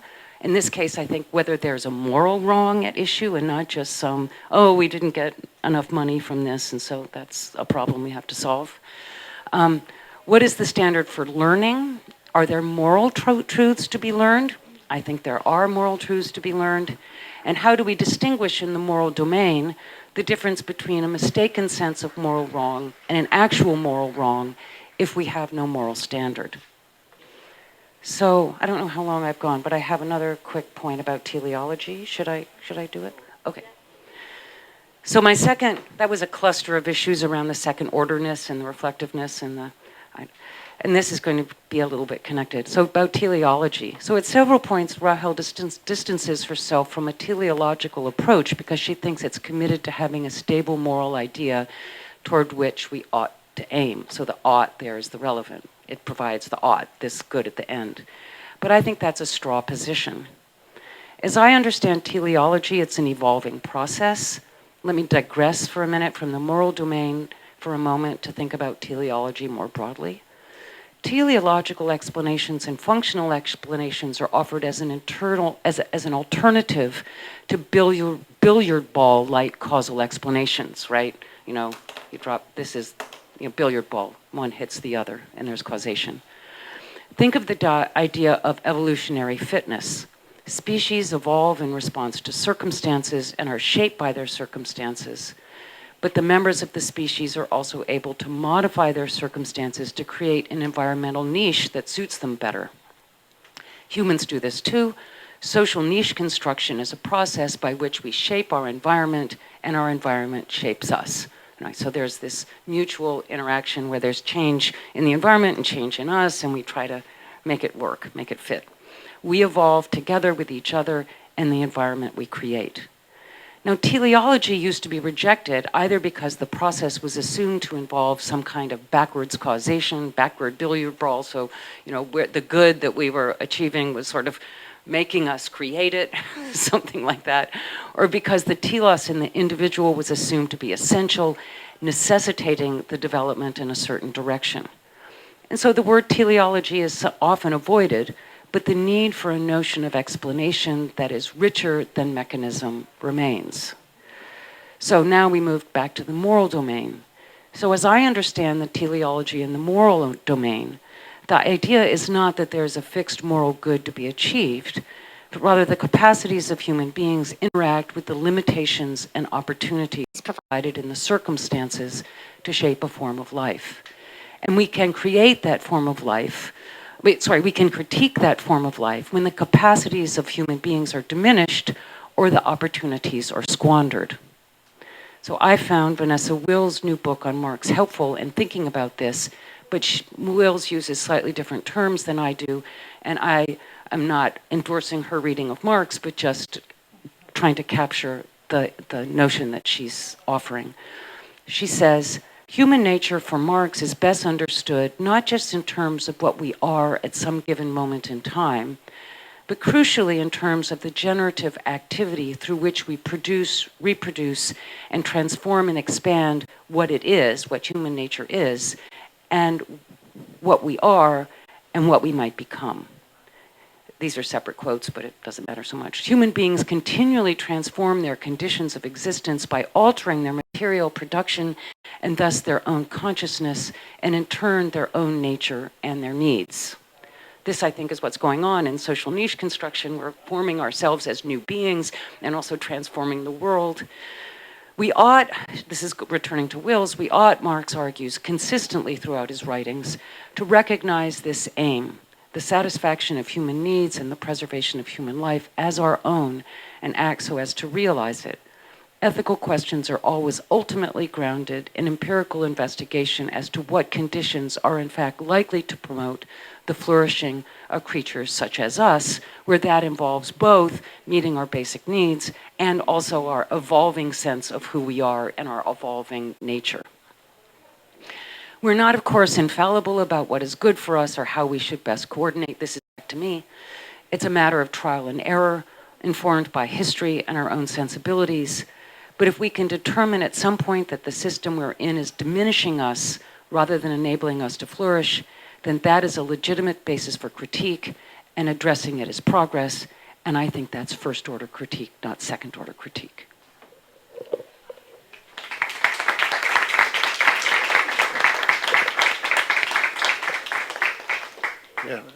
Yeah, thank you very much. Thank you very much for the invitation and for the great organization of this event. And I also feel deeply honored to be able to be here on a table with all of you and to present on Rahel Jaeggi's book. As was already said, I come from a sociologist perspective. I'm a sociologist, and I have perhaps a little bit different reading. So, but I think a good book like that of Rahel Jaeggi always exceeds what is really written inside and enters into dialogue with a variety of readings, of intellectual backgrounds and questions. Therefore, what I want to do in the next minutes is first of all explain my own reading, my own probably very particular reading and understanding of the book. And this reading will lead us at the end to one or two questions. I hope you will not dismiss these questions as not relevant for your reading and understanding of your work, but instead enter into a fertile dialogue with my reading, which is perhaps also shared with one of the others here in the room. For me, it was interesting to hear the comments from César and from Sally, because at the end, I think I come up with very similar questions that already have been raised by César and Sally. As I understand this book, it is part of a broader question about emancipation in left Hegelianism. The question for emancipation has given rise to historical answers, such as the classical Marxist affirmation that work and the logics of work immanently leads to emancipation. However, since Auschwitz, arose the understanding that the logics of work represents a form of instrumental reason, one that not necessarily leads to emancipation, but can also lead to barbarity. A more contemporary example, which is made, I think, several times also in the book, is that of the climate catastrophe as a result of the specific rationality of productivity, although, of course, of a specific capitalist form of production. In other words, the productive logics of work is not in itself progressive, as Marx thought. In order to decide whether the process or outcome of work is emancipatory, we need other criteria. Then, for Habermas, it is language use and its immanent communicative reason that points towards emancipation. Although he recognized instrumental forms of language use, he identifies these as secondary or parasitical. However, from a Foucauldian perspective, it has been criticized that language use is already so full of immanent mechanisms of power and exclusion that no progressive alternative can be identified within language itself. Again, other criteria for identifying progress or emancipation are needed in order to distinguish progressive from other forms of language use and its outcome, and to distinguish legitimate power from oppression. When Axel Honneth points towards pre-linguistic forms of social suffering, such as the suffering of misrecognition, he sticks with the communicative model of his master Habermas.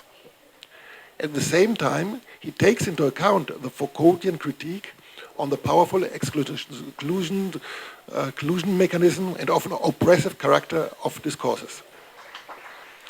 I think, without noticing it, he is going back to some of the insights about suffering as motor of emancipation already included in Adorno's negative dialectics or Minima Moralia.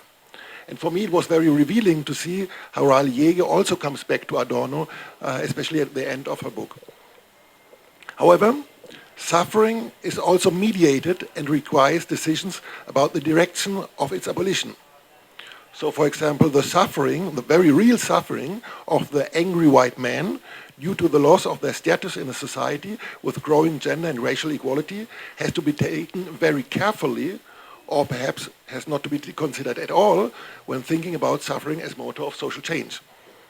Again and again, we need criteria in order to distinguish progressive emancipatory change from regressive one. We need criteria for the decision about the direction or the form of the attempt to overcome suffering.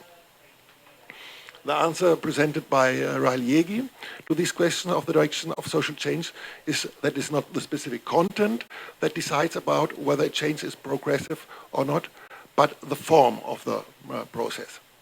And the second aspect I want to underline in Jaeggi's proposal is that progress and regression always refers to a whole life form. These include material realities, practices, knowledge, norms, who are related as ensembles. I don't know what the translation, constellations, ensembles. And these ensembles change together. Changing material realities produce or require changing practices, norms, and knowledge. This also means that change is always present in society. So there's no society without change. At the moment where some of these elements, let's say the material reality changes, it becomes immediately clear that the normative foundations of our society are time-bound. Life forms are ensembles, or life forms as ensembles have no other possibility than to change. Sticking with the same norms in a changing society would not be maintaining of an achieved level of progress. Instead, it would be increasingly inappropriate within this changing context. In other words, for Jaeggi, progress is a particular form of change within change. Progress is the capacity to solve second-order problems, to solve crises. This is situations when the previous problem-solving strategies do not work anymore due to the new social constellations. Progress for a life form means to be open to learn how to learn. At the same time, This also means that progress is not something that we can have once and for all. In an ever-changing world, life forms have to keep changing. Otherwise, we speak of regression. For Jaeggi, regression as learning blockades, very similar to the description of Gustavo Pereira of forms of harassments of imaginations. So regression is not the attempt to go a step back to historical past, but the incapacity to react adequately to changing social constellations. Regression is a betrayal of the possible. Regression denies the crisis. Examples for this would be perhaps COVID deniers or deniers of the climate crisis. And now to my question that somehow insists on the questions of adequate solutions made by César. My main question is, what does this shift to the second order mean when facing practical problems of emancipations in the terms raised by Marx, Habermas, or Honneth? When we could say, for example, in terms of Honneth, that misrecognition is a problem, then the impossibility to overcome structural misrecognition would be a form of regression. And the possibility to overcome it would be a form of progress. However, as we have seen, societies always change. And societies or life forms always are highly complex constellations. This problem means that every change includes a series of arguments that allow us to say that certain forms of disrespect have been overcome while others have not overcome or even been worsened. Just think of the subjective feeling of disrespect of the angry white man. I think there's not only the question that progress is dialectical, but also the question of which criteria do we have to understand a learning process as successful. Additionally, probably the normative criteria itself to evaluate these processes change. Learning processes do probably exist in a variety of life forms. The Chinese political regime is learning. Communities of religious fundamentalists are learning. And neo-Nazis are learning. Modern religious fundamentalists give even answers to problems, so such as the loss of identity, social cohesions, or the feeling of lack of meaningful life. Their learning is an adaptation to a changing world, and perhaps their learning solves some of their problems. Regarding to which criteria could we, as outsiders, make judgments about these learning processes? So again, don't we need robust criteria? Only that this time these criteria would be on a second order level for distinguishing the progressive crisis solving from other forms of crisis solving. Or, on the contrary, is all crisis solving progressive, independently of its secondary effects? Thank you very much.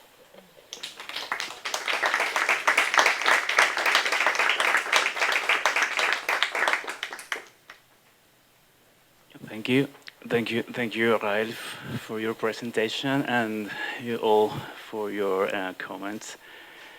It was wonderful. So, Rahel's new book is, it could be said, a direct sequel to her much commended Critique of Forms of Life, a work that succeeded in renewing the categories of social philosophy through the creative articulation of John Dewey's pragmatism, Hegelian dialectics, and Marxist materialism.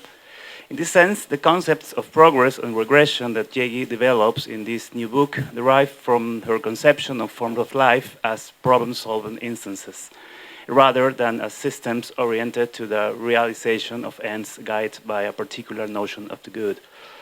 In my comment, I want to reconstruct this nexus, after which I will raise some challenges to the mode of grounding the validity of the notion of progress and its role in critically analyzing society. I would like to begin with a distinction between first and second order problems again. First order problems, Jaeggi argues, are those that every social formation must normally address and for which it has developed different mechanisms. Such problems may include resource scarcity, the need to manage large-scale production, distribution, and exchange processes, or challenges posed by environmental disasters. In contrast, second-order problems emerge when, I quote, a society is for some reason unable to respond to first-order problems with appropriate measures. On the basis of this distinction, Jaeggi argues that in determining whether life forms are progressive, it is not so important to consider whether they de facto solve first-order problems, but rather whether, regardless of what the outcome is, they, I quote again, they have the necessary institutional resources and opportunities to initiate the reflection and problem-solving processes. Or, in other words, if they know how to solve second-order problems. Drawing for John Dewey, Jaeggi calls this kind of process social inquiry or experimentation, or, following Hegel, learning process, Erfahrungsprozess. Conversely, a form of life becomes regressive when, for some reason, it loses its experimental capacity. It unlearns. This leads it to be unable to adequately confront crises, conflicts, and contradictions, which accumulate and end up affecting the life form and its members. Paraphrasing Kant in the prologue of the second edition of the Critique of Pure Reason, it can be said that progress has less to do with problems than with our mode of solving them. This reference I make to Kant's definition of transcendental is not accidental, and I will return to it in detail later. In any case, as it is linked to modes of solving problems, progress has for Jaeggi a procedural character, since what is evaluated are the merits of the process as such and not so much its results, something that Jaeggi associates rather with a substantive dimension. It is a kind of know-how, evaluated for a single purpose, to solve problems in the best possible way, and the best possible way is through Deweyan experimentalism. It is partly because problems can be defined and solved in very different ways depending on each concrete context that Jaeggi renounces evaluating progress according to results. But I will return to this point also in a moment. While building on these ideas, I will next analyze the nature of the social, cultural, and conceptual resources mentioned by Jaeggi, as well as their connection to the problems they aim to address and to the concept of progress as a learning process. After providing a possible interpretation of the nature of these resources, I will evaluate their validity in relation to Jaeggi's project and to the broader objectives of social philosophy. As we have seen, life forms are organized around specific institutions, practices, and norms that aim to sustainably identify, classify, define, and propose solutions to various problems. Both progressive and regressive aspects become evident during times of crisis and conflict. In these situations, when the limitation of existing resources in addressing challenges become evident, life forms can respond in two ways: by exploring new methods and generating additional resources, progress, or by remaining stagnant and repeating ineffective attempts at resolution, regression. Consequently, both progress and regression involve some kind of movement. My interpretation is as follows. Social, cultural, and conceptual resources encompass a range of practices and institutions governed by norms developed within particular life forms as responses to their own challenges, that they possess substantive quality. This is why progress is not assessed based on the effectiveness of these resources in solving concrete problems, but rather on their ability to adapt to emerging problems, specifically their flexibility in continually reconfiguring themselves while maintaining an open space for possibilities. Therefore, there exists a substantive dimension that encompasses both the problems encountered and the mechanisms for their resolution. But there is also a procedural or a formal aspect that pertains to the conditions necessary for the creation of new mechanisms if the existing ones become ineffective, which can be described as a type of resilience or plasticity. This procedural dimension should encompass a framework of norms aimed at governing the development and transformation of current resources. And these norms will facilitate the perception, interpretation, reinterpretation, decoding, and generation of creative solutions for both new and long-standing problems. If this interpretation is right, it would redirect to the inquiry from assessing the validity of normative criteria for measuring progress to examining the nature of this set of procedural rules.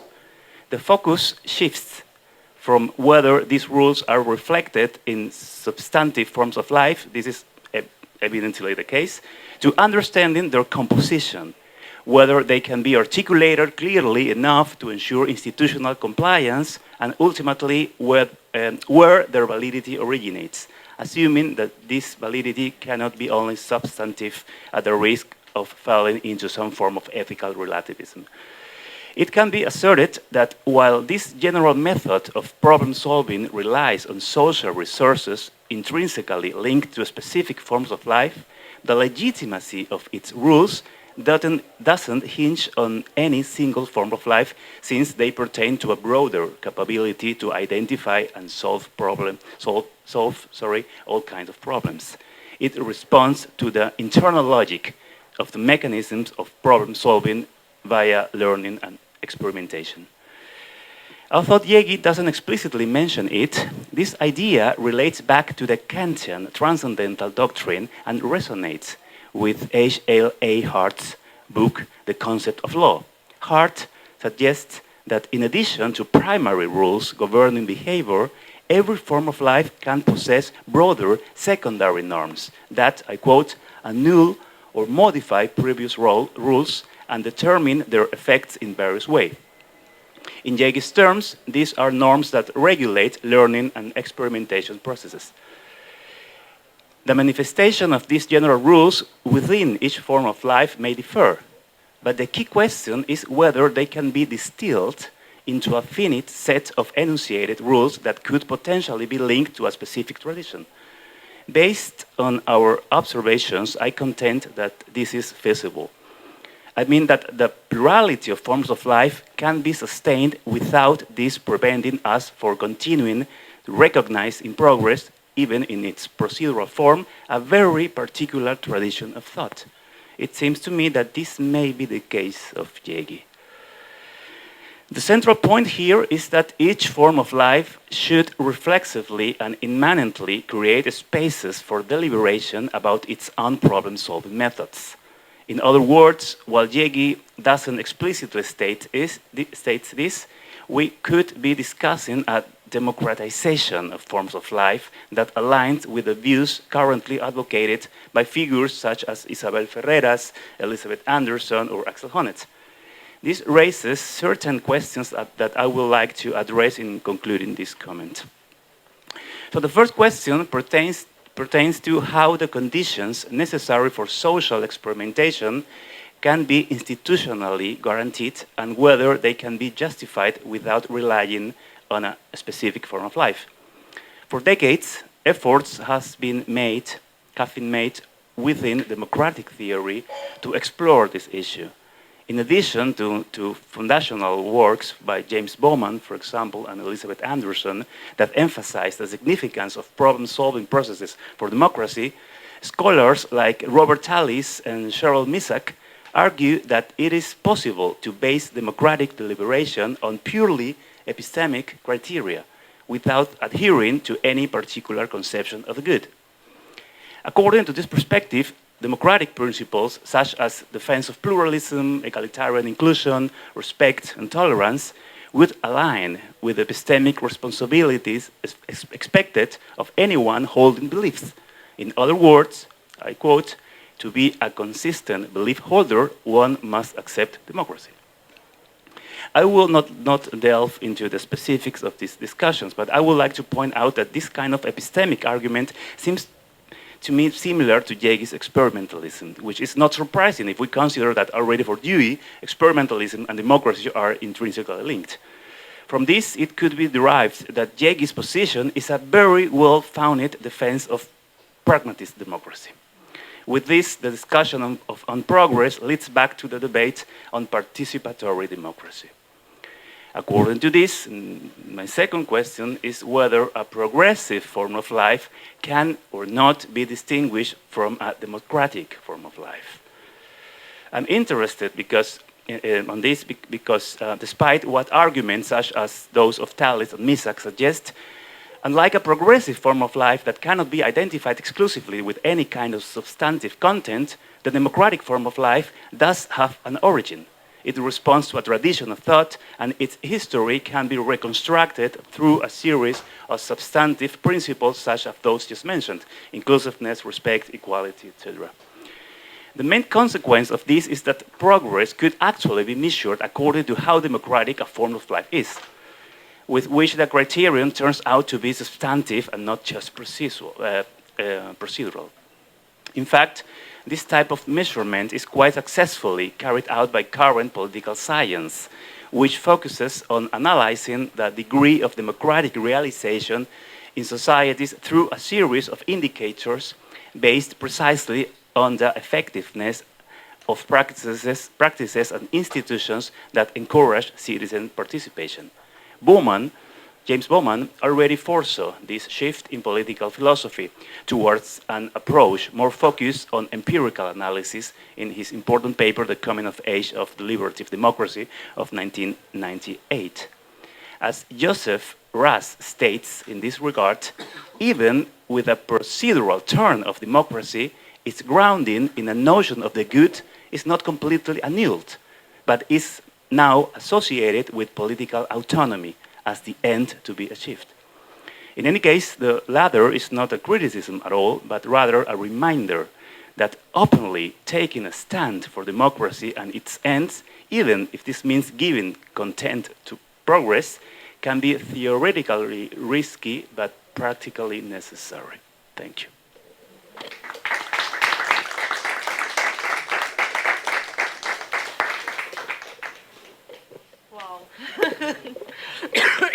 Sorry, I'm really so thankful. It's so extremely rich and demanding comments, and I feel so happy to, be able to, be part of this and to be confronted with this. So it's really very, very good moment. This is what intellectual and academic life should be like, I think. So thanks to all of you. It's so I will try to. How are we in terms of time? Okay. I try my best. And I'm really looking forward to, reading those comments and responding to them. And because I'm sure that I will not cover everything. I might, start with Gianfranco and the last set of questions about experimentalism and democracy, because this is the easiest for me to answer in some way, because I could just say, yes, you are absolutely right, and there is a similarity. I'm not, my answer, implicit or explicit, to the problem of progress has a lot to do with democracy. So there is certainly a similarity, and I'm very thankful that you try to, drive my attention into the direction of this, of this kind of research. I'm a bit skeptical about the. So having said this, I would say it all depends then, of course, on what we have in mind when talking about democracy. And then again, of course, I'm very much on Dewey's side, and I try to, you could, understand part of what I'm doing is that I try to understand what the idea that democracy is a form of life, is not just a form of government, is not just a form, and so on, not just like the institutional form, but a form of life, what this means. And what this would mean if we understand, like the deep inner normative grammar of forms of life. Superficially spoken, one could say democracy as a form of life. This means that this should go, this should aspect all our social practices in some way. This should go, this is something about all of our institutions, not just having a parliament, having a, obeying to the rule of law, having this kind of, secure, procedure how governments can change and how a president who is not re-elected has to accept this and so on.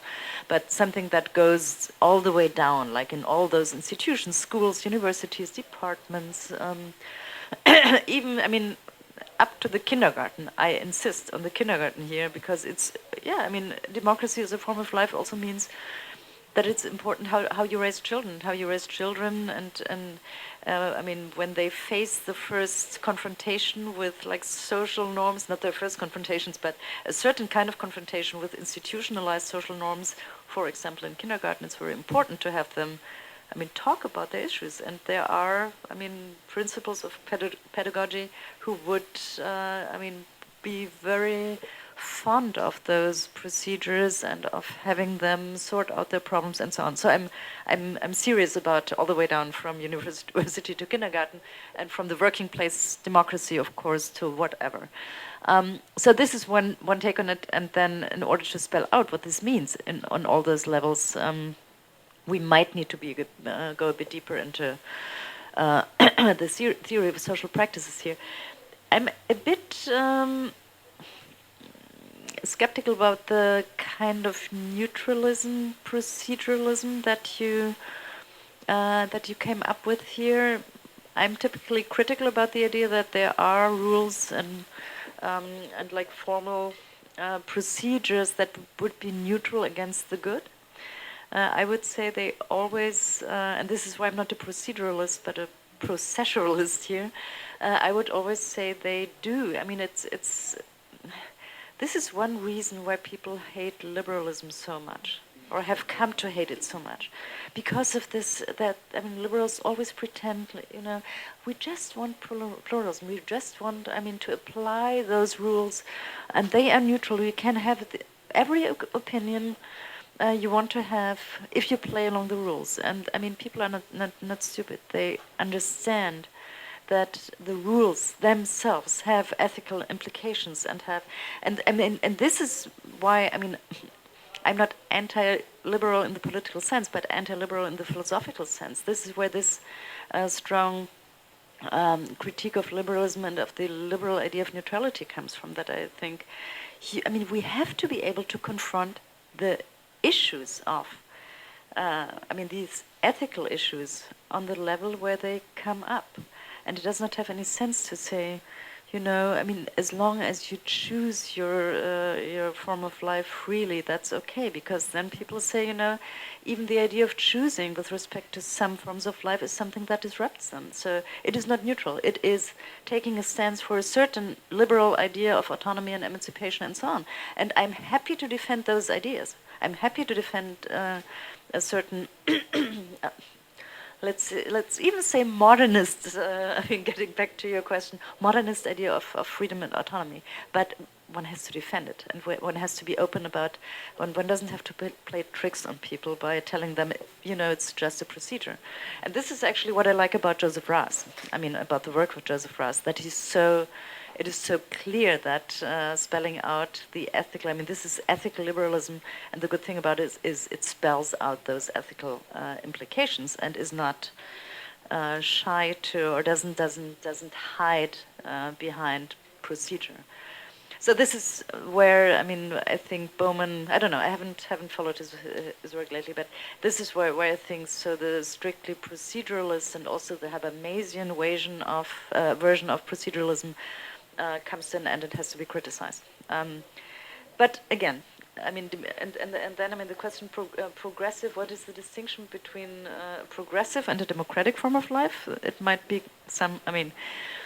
talking about democracy as a form of life, and then if I would spell this out in terms of a certain way to address problems, crisis, a certain way to address conflicts and to be open for conflicts and so on, this might, I don't know, it's not interchangeable probably, but if you have this, again, broad concept of democracy, as Marx said, democracy is the solved riddle of all constitutions. And this is something I find a very, very interesting remark. I mean, starting with what it means that it's the solved riddle. And I mean, I would say in the end it means that it's also the solved riddle of human existence by saying what we do as human beings is we engage in, I mean, as Marx says, we produce our form of life. I would say producing is not the right kind of activity that he's referring to here. It is, we are engaged in social practices that constitute forms of life that makes it possible to coordinate and to live together. And if you see that there is a very basic, a conceptual insight here that we can actually not do otherwise. We always do it. I mean, because there's no one else to tell us how to live. And I mean, even if most times in history people have been living under kinds of domination and also under ideologies that would prevent them from realizing that it's them who do it and who engage in those practices, no one else. So this is like the solved riddle is self-determination in some way. And I'm totally happy to say that, I mean, on the normative background of all of this is this conceptual insight into the inevitability of self-determination. But this is something different, I would say, than to have self-determination as the most important value, the most important moral norm, and so on and so on. It has a different. It is located in a different in a different way, more practical, more contextual, more like this is what we actually live through, and then you can figure out what goes wrong with self-determination. I mean, human beings as beings who are able to create or be part of creating their own form of life, and then everything goes wrong. So this will then lead me. So this is why I think, yeah, I mean, in this broad sense, of course, democracy and progressive forms of life are somehow similar, but then you have to spell out what have a certain kind of idea of a democracy as it is. Not just any kind of, but really deeply interwoven with, let's say, I mean, a problematic terrain, human condition. So this brings me to the, and I tried to answer to Benno and to Sally in terms of starting with the problem of the second order. I mean, Sally has been concerned with the second order thing for, quite a while. I know that she always gets nervous when it is about second order. So I was thinking about how to make my point here and maybe also clarify it. I think the second order thing comes up on two levels. So one level is I'm thinking about, and so I love the way you, by the way, thank you so much. I love the way you framed it and always came back to the example of the department. So I tried to answer this. So the first level, the first way in which I argue for second order problems, or why I even introduced the term when thinking about criticizing forms of life, is the fact that, take an earthquake, city with a lot of earthquakes. The earthquake itself is just a natural disaster. People dying, people starving because of this earthquake is a natural disaster. It becomes something that is a problem, a form of life problem, a political problem, a social problem, a form of life problem, because of the way that institutions react, because of the unequal distribution of resources beforehand. Like some people live in areas that are better protected against. I'm just making this up, but I know, for example, in Mexico this was the case. So there are areas that are more vulnerable. There are areas who can protect themselves, and so on and so on. So once you start addressing this so the first order problem would be people are dying, starving.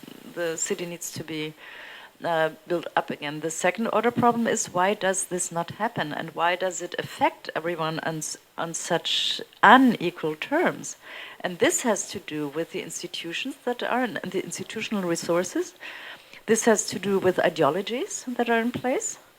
This has, I mean, if you can then say, okay, so parts of the city are more vulnerable. Why is this the case? It's the case because a certain regime of inequality has been ruling. Why is this not only established but also somehow stable? Because there are some ideologies in place, and I know, I mean, Sally is interested in ideology as well, and so on and so on. This is what I have in mind when I talk about the institutional resources with which given order reacts to first order problems.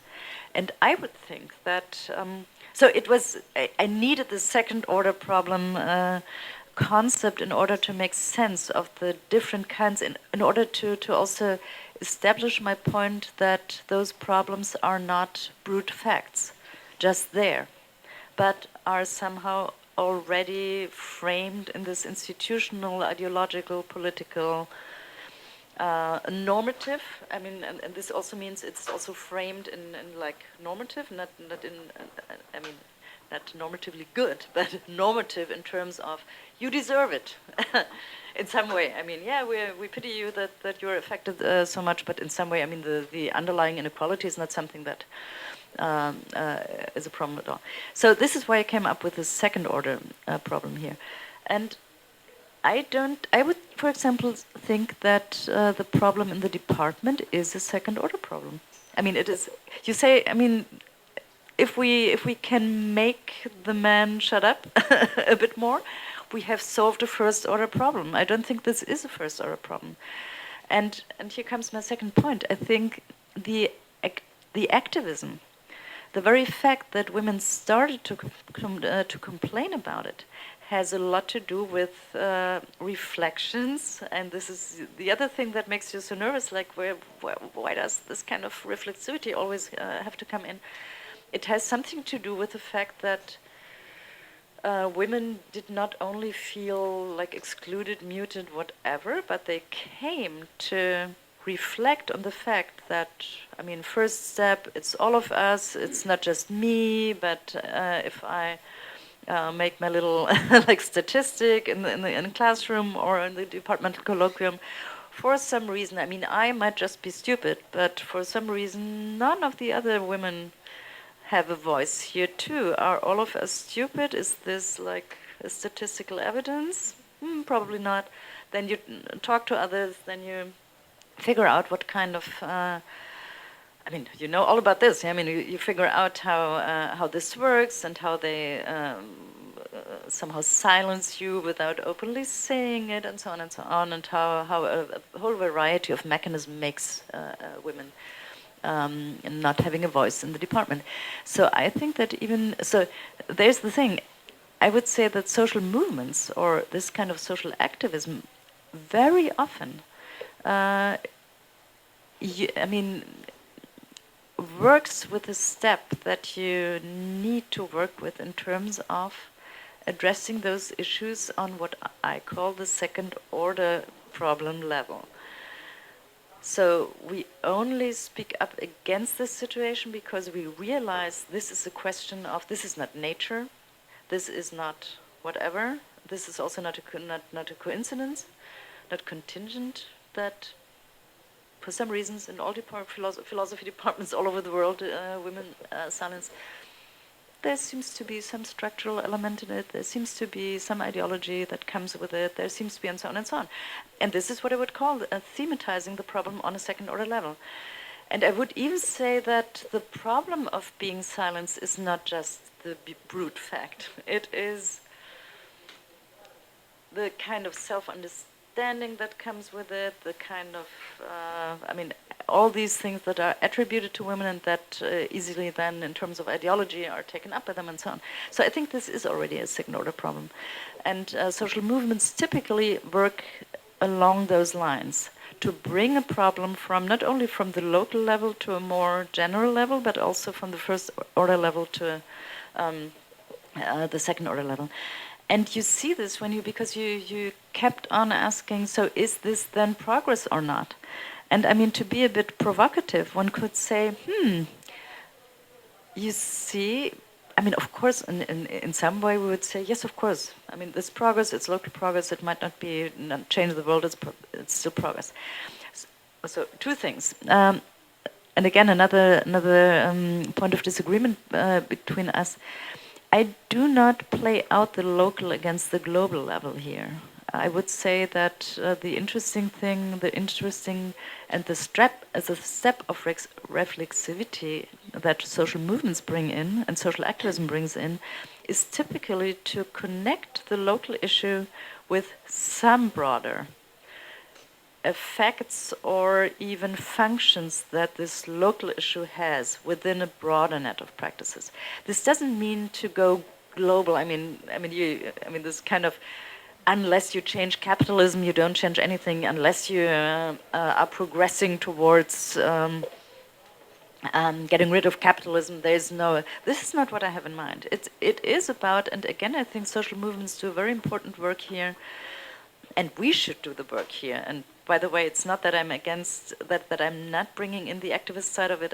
I'm just saying sometimes you work on the conceptual level and you need some space for not always relating it to. It's, I mean, growing up in some political groups where people would think that to clarify the last footnote in Marx is a precondition for going out to the streets, one thinks, okay, so sometimes you should, go on analyzing Marx, but also, go out. So this is what I think. What social movements do, social activism does, is to connect the local with, but not always the global as such, but to see, okay, so this is how it works in our department, but this is also how things work in our society. This is how this relates to other kinds of injustice, and so on and so on. And this is what we do. This is also what we do as philosophers. But then, getting back to, is this progress or not? That's what I meant by now. It might be a bit polemical, but just think about. So maybe it's progress, maybe it's not. Even on this, even this. It's not just about whether it's far-reaching or not that nowadays women speak a bit more in philosophical discussions. You also have these non-intended consequences. Think about Nancy Fraser's term, neoliberal progressivism, progressive neoliberalism. Yeah. So, and you see this, here again, you see this with respect to hiring processes. As glad as I am that even in Germany now it is somehow an established standard that, as a search committee and so on, a hiring committee, you really have to invite women at least to give their job talks so that then your male colleagues could say, you see, she's just not good enough. My first committees when I was still an assistant were like, women had two choices. They were either like too shy and like gray mouse, or they were bitches. And as a young academic, try to find your way between. I don't know. You know all about this. So as happy as I am that this is the standard procedure now, you can also see that actually some neoliberal kind of competitiveness, some neoliberal kind of standardization of philosophical work, and so on and so on, has found its way exactly under the cover and through a certain kind of anti-discrimination policy into the hiring process. So, I don't know, we could argue about this, but there's not just this general kind of, okay, so progressive neoliberalism means that it gives a nice flavor to, with respect to academic life, this kind of activized university where everyone has to make sure that he or she raises enough funds to make up for her own salary. It is also, it is a very practical. It's not just another flavor to neoliberal politics sometimes, but sometimes really on the level of what happens in, for example, the departments. There might be a downside, unintended side effects, and so on. So how are we to judge whether this is progress or not? Again, we need to have, and this is the second way in which I think the second order thing comes up here, in order to decide whether it's progress or not, whether this little progress is progress or not, we have to judge from a level that, I mean, for example, can take into account those side effects. And this is something that, with respect to progress and technological progress and so on, I mean, this is why I came up with the idea that progress is second-order problem solving, because in terms of, and Benno started with Marx and productivity, and so in terms of our, I mean, the progress in dominating nature, the question is not whether this is, I mean, this might be progress in terms of we are able to dominate it even more and more and make it our own and so on. But unless you are able to relate this to social progress and to the effects that dominating nature in a certain way has on our social life and so on, and the way it is done and brought about and so on. And this again would be a case for a second, or the need for a second order reflection, and also the need for a reflection on how to, how those progresses in those different fields are connected. Some of them are not might not be connected. Some of them are connected to each other. And then to talk about progress here means that it's that we talk about how they connect, how they fit, how they together, taken together, bring about progress or not.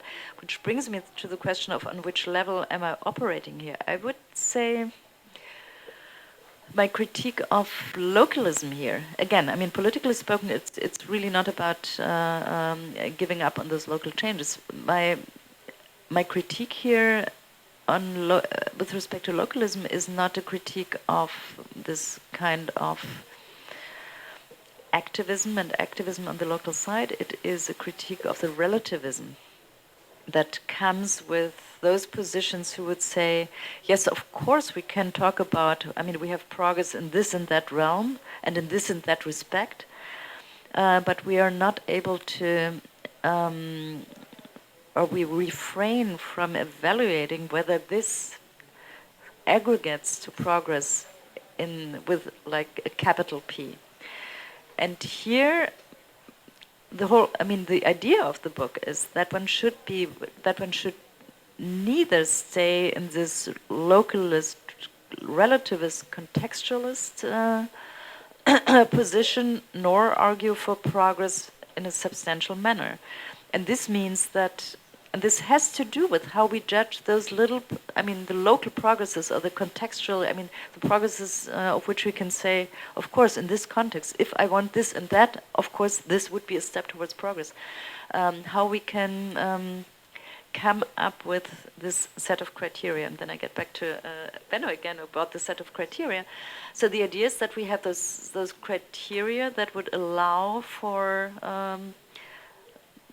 in case of doubt, and sometimes there is no doubt, but sometimes there are cases of doubt, to judge those moments and those changes, and even those changes that emancipatory movements have brought about in terms of this overall, like, capital P, more encompassing idea of progress. Sorry, there was some other thing that I wanted to... Yeah, so... About the criteria, you are absolutely right. Of course, I mean, neo-Nazis are learning. Neo-Nazis, I mean, the neo-fascists today, they might claim that they have learned, that they only have learned in the last couple of years that left-wing liberals are aiming at Bevölkerungsaustausch. What is it in English? Replacement. I mean, this... you do have it in the US too. I mean, this replacement, yeah. So they might, of course, they would say, this is what we have learned. I mean, we haven't been in the know for such a long time because there were all those liberal delusions, and now, I mean, facing the contemporary crisis of migration and the way that our politicians react to it, all of a sudden the veil has disappeared. Now I know that this is a displacement, replacement policy. So my concept of learning here is a normative concept. It's like, it's not just you achieve a certain position, you adapt to a certain situation. I mean, my concept of learning is a rich ethical concept, meaning that it's not just a description of some transformation, but a rich ethical transcription, meaning that if you ask me, so I have learned this, and is it a good thing that I've learned it? I could not say, no, it's not a good thing. I would always say, yeah, of course, if you have learned, it's good. So now here comes, I mean, and this is the attempt to come up with, let's say,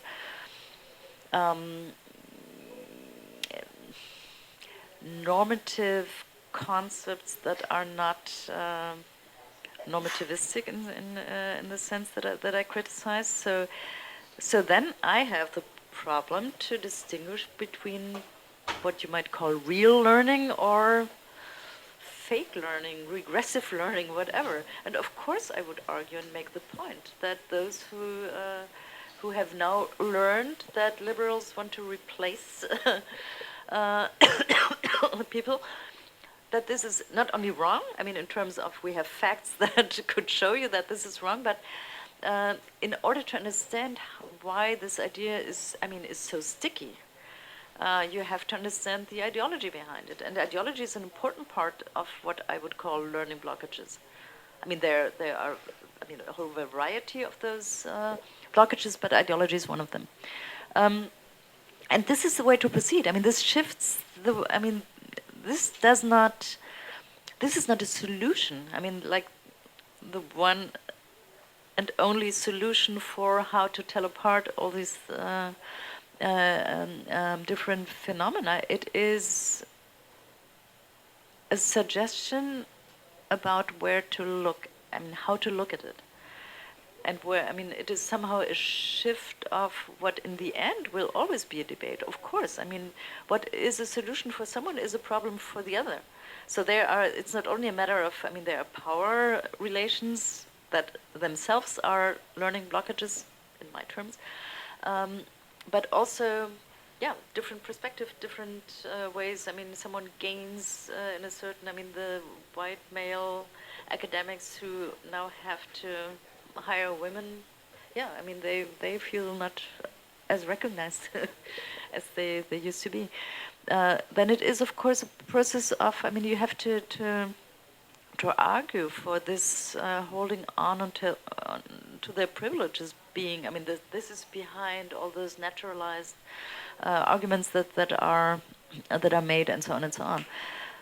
So it's not that I would think what a problem is just, I mean, as I said, I'm very much aware that problems are always, and also crises are always, it's a narrative, it's a construction. But it's not only this. So what I find helpful in Dewey always is that his notion of a problem is somewhere meanders between, does it exist? Meanders between constructivism and realism in a very fruitful way. Sometimes you could say, oh my God, I mean, can't he make up his mind? Because he says, I know that a problem is always a matter of construction, it's a matter of seeing things and so on. And then he insists that a problem is something that disrupts and that is there. But I think a lot of things that are true are meandering in the same way. Like, it is a matter of construction to a certain point. It has something to do with what I said earlier about a problem being, so in the beginning a problem is in an indeterminate state, and then it, through interpretation, construction, and so on, it becomes more determinate, and then, of course, this is where the debate comes in. But I think the interesting thing about the realist part here is that you would also insist that problems cannot be neglected. They are not just made up. They are somewhere in between the given and things that we can make up. And again, this is what complicates the debate, but it is how complicated the debate is. So to get back again, one last time to the Sally's suggestion about why not have human flourishing, like an Aristotelian Marxism, as the criterion. I would say Marx is an Aristotelian here, but he is a Hegelian, and Hegel is an Aristotelian in some way, but they have historicized those issues. And I think that the attempt to get back to argue with needs and flourishing as if it was not itself a historical matter is a mistake. And as much as I like, and I totally agree, would agree with Vanessa Wills here that Marx, what you could call Marx anthropology or whatever, is about how human beings create themselves and how they, I mean, not just what they are in a, let's say, like brutally essentialist or, naive essentialist way, but about what they can become. This is why it's about flourishing. This is why it has this perfectionist strand. But I think, so my idea to start with problems is actually a reaction to what I find unhelpful with the reference to needs. As much as I like, again, the materialism that is inherent in it, like, okay, so there are just things human beings need and they need to do, and also they need to cooperate in order to fulfill their needs, and this is where history starts. In some way, I take it serious that this is where history starts. And I take it seriously that the disagreement about what flourishing consists in is deep. Which is why I take this negative, or I'm in for this negative approach, starting with problems and crises that are already historically situated and also normatively situated and embedded in some way.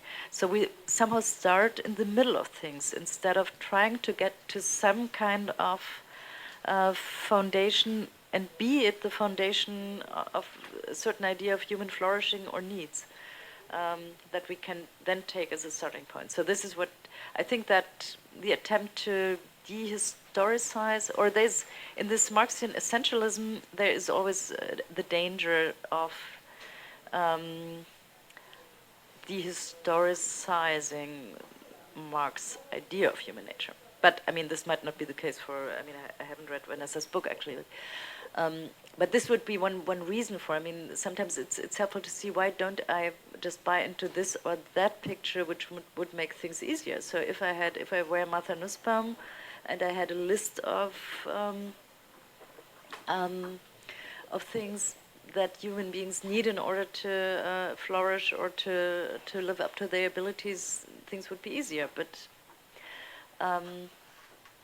as much as I'm not hostile to those attempts, I think, yeah, so on the next level we will have disagreements about what those abilities are and what it means for them to flourish. Just think about the contemporary discussion about KI. Is this a way to make us flourish in terms of this is what we can do with our environment, this is other techniques we have developed in order to, and so on, or is it something that makes us less as human beings? Still a debate. Okay, I think I should stop here.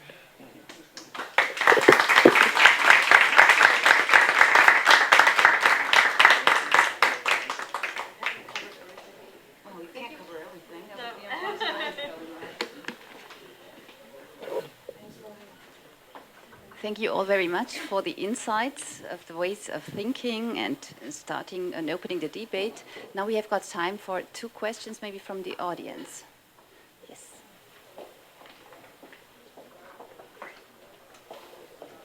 Hi. Well, thank you. My question would be something like,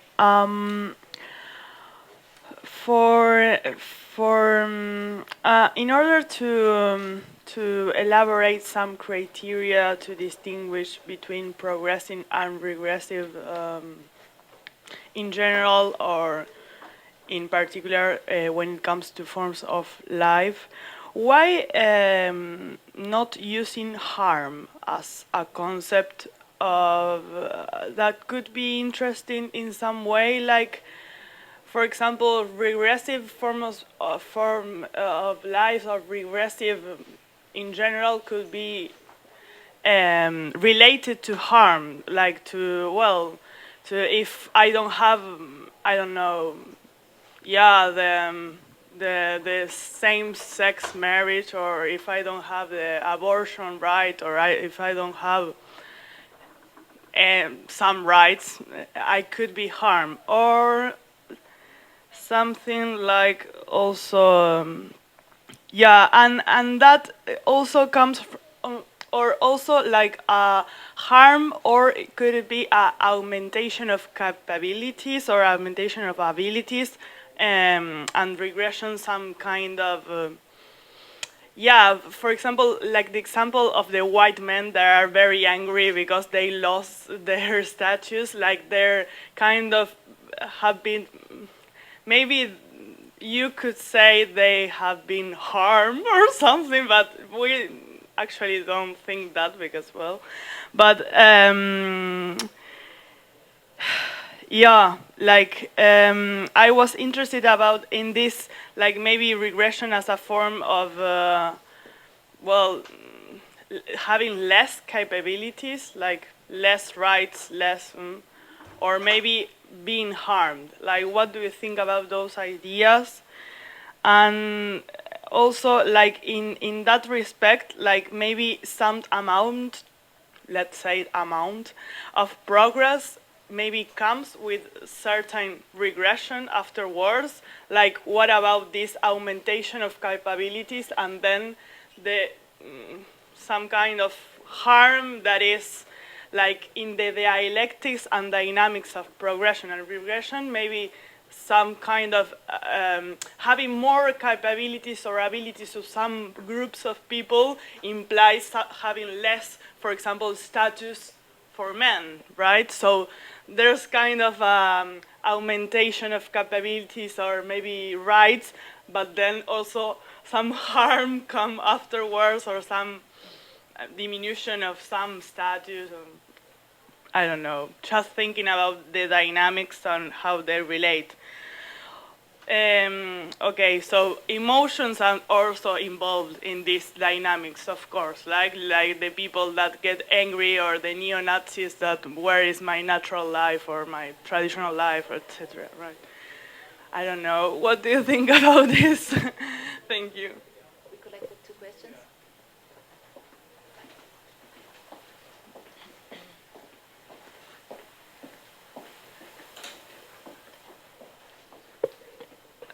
Thank you, Professor Rahel, and to all the panelists.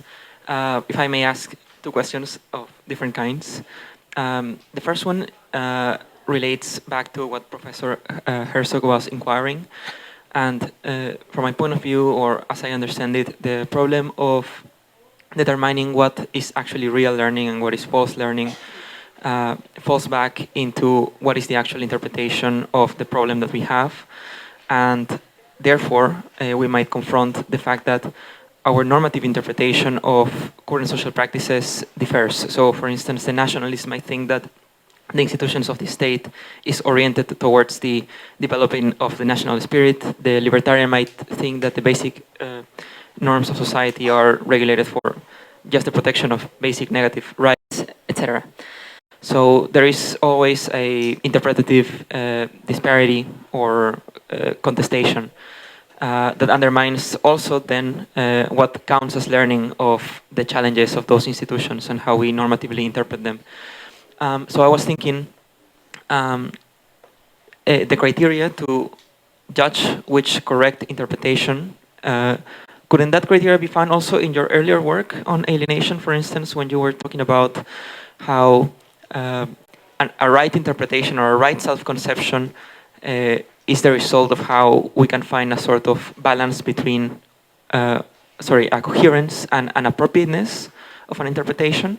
So I was thinking that coherence and appropriateness could be used in social institutions as well as criteria to determine, okay, this is the right interpretation of what are the functions that a social institution or a social practice must fulfill. And once we identify whether an interpretation of a social practice fulfills coherence and appropriateness, then we have some sort of rough approach on how real learning is actually taking place or not real learning taking place. So that was one question. And the second question was related to how does your notion of progress engage or relate with, for instance, Axel Honneth's notion of progress. To my understanding, the way that he was talking about progress was as when a subject recognizes that there is some progress going on, and when this subject is somehow thinks of himself or herself as part of the project of enlightenment, the subject thinks that something is progressive if you cannot give up that sort of thing that you are regarding as progressive. So in this context, I was wondering if your notion of progress would also incorporate that notion, so that when there is some form of social change that is progressive at that second order level, would you also regard it as some form of irrenounceable progressive change, as something that you cannot give up, in the similar way as Honneth would put it, maybe? Yeah, so those would be my two questions.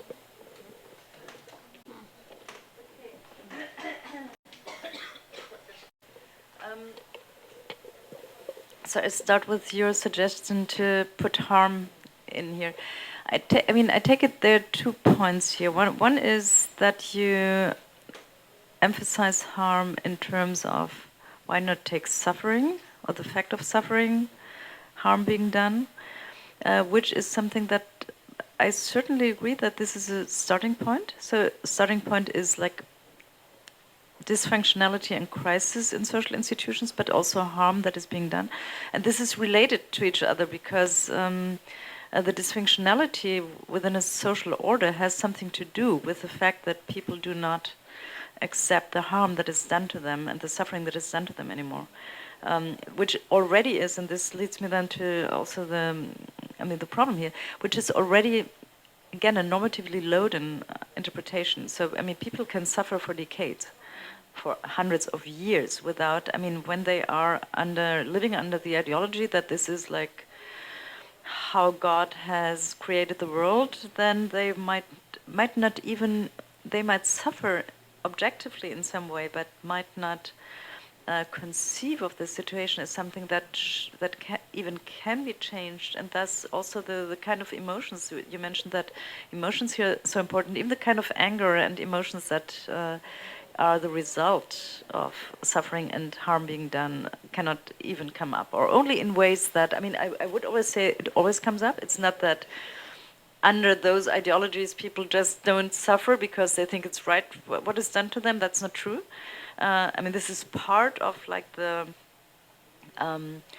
kind of tensions, contradictions, even gaps that open up in a social order, that this kind of even under a certain ideology, there's a pre-understanding of that this is actually really not right in there.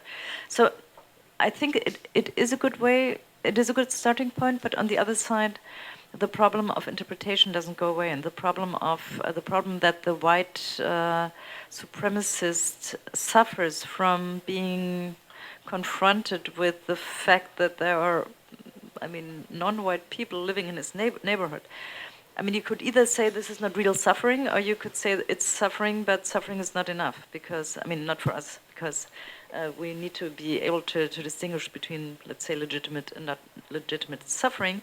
And then comes again the problem, that I would suggest not to distinguish it only in terms of the most obvious, like that this is illegitimate because it is like exclusive and dominating and so on, but also in terms of how those interpretations have come about. And one part of what ideology critique does is that it traces back and that it figures out how those, on which points those interpretations have proven to be functional in order to establish a certain order and then have come about in a certain way and so on. So this is just the other level of analysis that I would suggest here. The question, why wouldn't we say that regression is just less capabilities and so on? I mean, what I want to... I mean, we have all sorts of normative and even, I mean, concepts and all sorts of judgments, all sorts of even of like rich ethical concepts. And I do think that it's important to figure out what we can do with which of those. It's not just, they shouldn't, I mean, in the end, dissolve into just one, which basically then is good or bad. So regression and progress, I think the interesting thing here is that that those concepts are dynamic concepts. It is about change for the better, change for the worse, change in a direction that then deprives us of the possible and so on. So in some way I would say harm principle is also not in, I mean, you could put it in and integrate it in the narrative here, but the dynamic aspect of it should be here. The other thing is harm principle in terms of harm principle.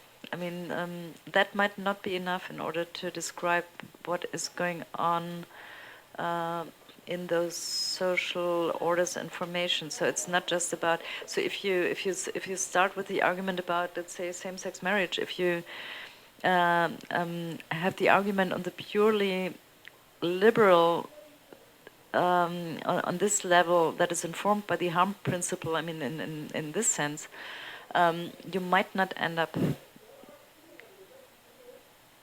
doing right to the kind of transformation that including same-sex marriage is. So I would always say we should not be too liberal here. We should not just say this is a matter of pluralism. Everyone should live as he and she wants unless she's doing harm to someone else. I do think this is not the position that will lead us anywhere. One has to engage in this more than just not doing harm debates. And yes, emotions are involved. This is why I think the concept of ressentiment that has become so prominent in the last decade is important, because it shows us how the emotions themselves are also normatively figured. So ressentiment is an emotion that is based and that rests on a strong feeling of not becoming what one deserves and a certain interpretation of what it is that one deserves. I mean, white males who do think they deserve a certain kind of dominance, and so on and so on. And then there are varieties of ways how this then works and brings itself into the social order movements. So to your question about real learning and the right interpretation here, I absolutely agree. Of course, there is contestation about the normative interpretation about what is real learning here, what is false learning, what is a problem, what is a solution. So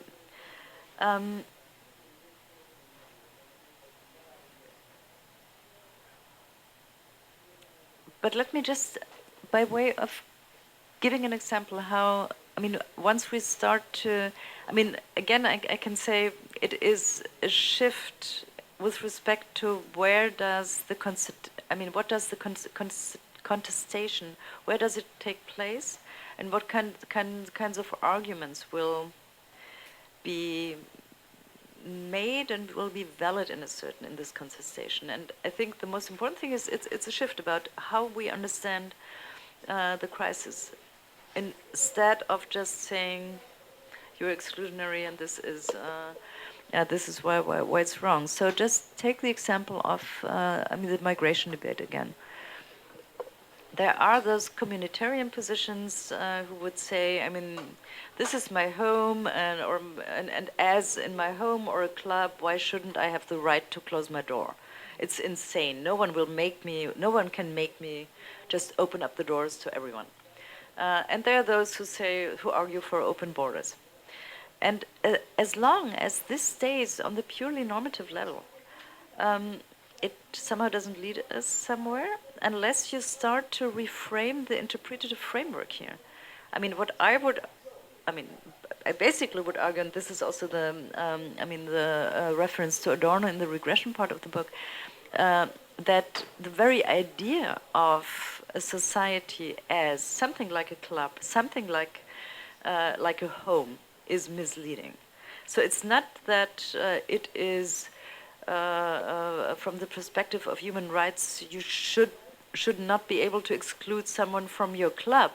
The whole idea, I mean, the framework of a club here is already something that is like a result of a regressive process of understanding what's going on here. And this is what I mean by, so then the dialogue shifts. It's no longer about, is it good or, I mean, is it morally wrong or right to exclude someone in a way that makes them drown in the Mediterranean? It is about what kind of society, I mean, what is a society, what kind of, what is the right concept to conceive of it? Why is it wrong to even frame it in this kind of home, my castle, my kind of thing? Why is this already a reaction to a situation where people, where actually things get out of hand? I mean, the idea that we live under alienating conditions and that we are, I mean, that's the reason why the take back control thing does have such a hold, because people rightfully think, or I mean experience, that they are not in control. But the problem is how to understand the reasons for not being in control, and then the way that this is misled and so on. So this is where then a whole set of, I mean, analysis, arguments, ideology, critique, and so on will have to sit in. So your idea that coming from the alienation book, the coherence plus appropriateness, that's a very good idea. Thank you. I mean, I haven't thought about it, that it's somehow similar and that one could use it. So the relation to Axel Honneth, this is maybe a very short story, and I think we all are happy to have a break then. I would say that Axel has somehow, he does defend some kind of contextualism here. Even if it's a very broad, even if the context is very broad, because it is basically the Western, the history of the West. And I don't blame him for this, because he's very open about it. I mean, he's very open about, like in The Right to Freedom, that he tells that this is a narrative of how certain norms that in certain societies and a certain tradition have been acknowledged, have not yet reached their potential, have not yet been realized. And he's totally open about this. So a lot of those criticisms will say, yeah, but you don't, he would say, yes, I mean, this is this narrative. And with respect to this narrative, we can identify progress. And this is, I mean, he has this, I would say, problematic position that there is no such thing as moral revolutions to be expected, because he thinks we already have the concepts. We have, like, I mean, basically the idea of freedom, a certain idea of freedom. And all those stages, all those developments and transformations that we can develop are, I mean, if we are lucky, are leading towards a deeper understanding and a more profound realization of those values that we already have. If we are unlucky, it doesn't happen. I mean, it's not that he is utterly optimistic, I would say. I have a different framework here. So this is the only, I mean, this is the thing where I would, so one thing is I am not happy to stay within this contextualist framework. So the idea of progress as an accumulative learning or experiential process, I came up with this in order to have to develop criteria that would transcend this context. So this is why I depart. So while he's happy with this kind of broad contextualism, I would say, I mean, in some way, this, what is it? der Spaten biegt sich zu viel. The spade is, turns too early for him, I would say. It's something like, he would say it's just a fact of life within a certain tradition, and this is what I'm talking about, and this is where we can argue about progress or not. And I do think that confronted with, the global problems of the whole world and the fact of all those different forms of life here, this might not be enough. And then there's a second point where I would say that his very idea that we already have what we need in terms of the norms that progress then lives up to is mistaken. Or, I would say he shouldn't even be concerned about it. I'm also against all those critics of him who would, constantly, and I would say without a solid background, criticize him for not being revolutionary enough, or not thinking radical enough about social, or about the possibility of a radical social change and so on. I think that he could easily find his way out of this because it's really not the problem. But I do think that the idea that we don't, to retranslate it into philosophical concepts, he does think that we are working within this one paradigm, and progress means to live up to it. And I do think that not only that one cannot only never rule out the possibility of a radical paradigm change, because one cannot rule out that crisis that we are confronted with cannot be solved within an existing paradigm. We don't know this in advance. And all sorts of romantic radicalism with respect to, I say it from the very beginning, that of course I'm for the revolution instead of just simple boring reforms. This is, I don't know, youthful, stupid naivety I would say, and I would also say, but I do think that the idea of non-reformist reforms here, which also means that every step, every single local reform needs to, and there again reflection comes in, needs to reflect upon the question of whether this is something that prevents further social change or not. Because the main problem with reformism here is that it might prevent, or this is at least what revolutionaries would always say against reformists, that it's not just not enough, but it also prevents us from, let's say, seeing the deeper structure and so on and so on. And some of it is childish, I have to say. And I say this as an activist and as someone who has, gone through a lot of those discussions. Some of it is just childish, but some of it, of course, has a point.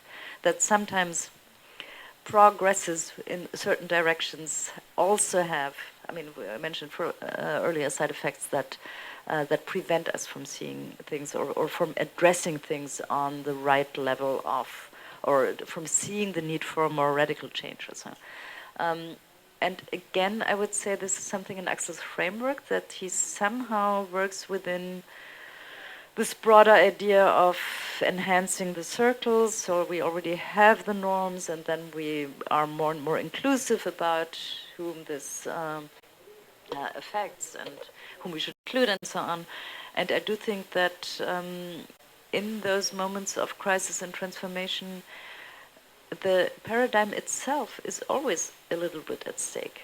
Sometimes in a very radical way, sometimes only a little bit, only because it needs to, because it does, for example, you could say same-sex marriage is just, now queers have the same rights. We include them into whom we need to give rights and to guarantee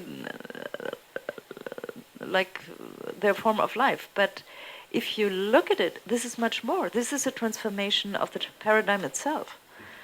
If you play it rightly, and if you understand it rightly. So I would say that this idea that you can even distinguish between those norms who are always the same, and then, within a certain tradition, and then their realization, there's something wrong with it, and this has, last sentence, has also to do with the fact that he's not actually talking about the material dimension here and the material changes. If you take this into account, it's very unlikely that within the realm of like the technologies that our forms of life are facing and that will change our forms of life, it's very unlikely that nothing happens on this level. And if you don't think that moral norms are in the end still the gold standard and not changing together with this whole complex of and the whole ensembles of forms of life, then you might not think that you can even, I don't know. I mean, this prediction that, okay, we do not think that we will come up with something better than our idea of freedom to live up to might not be adequate. But that's, I would say, these are comparatively minor, let's say, disagreements.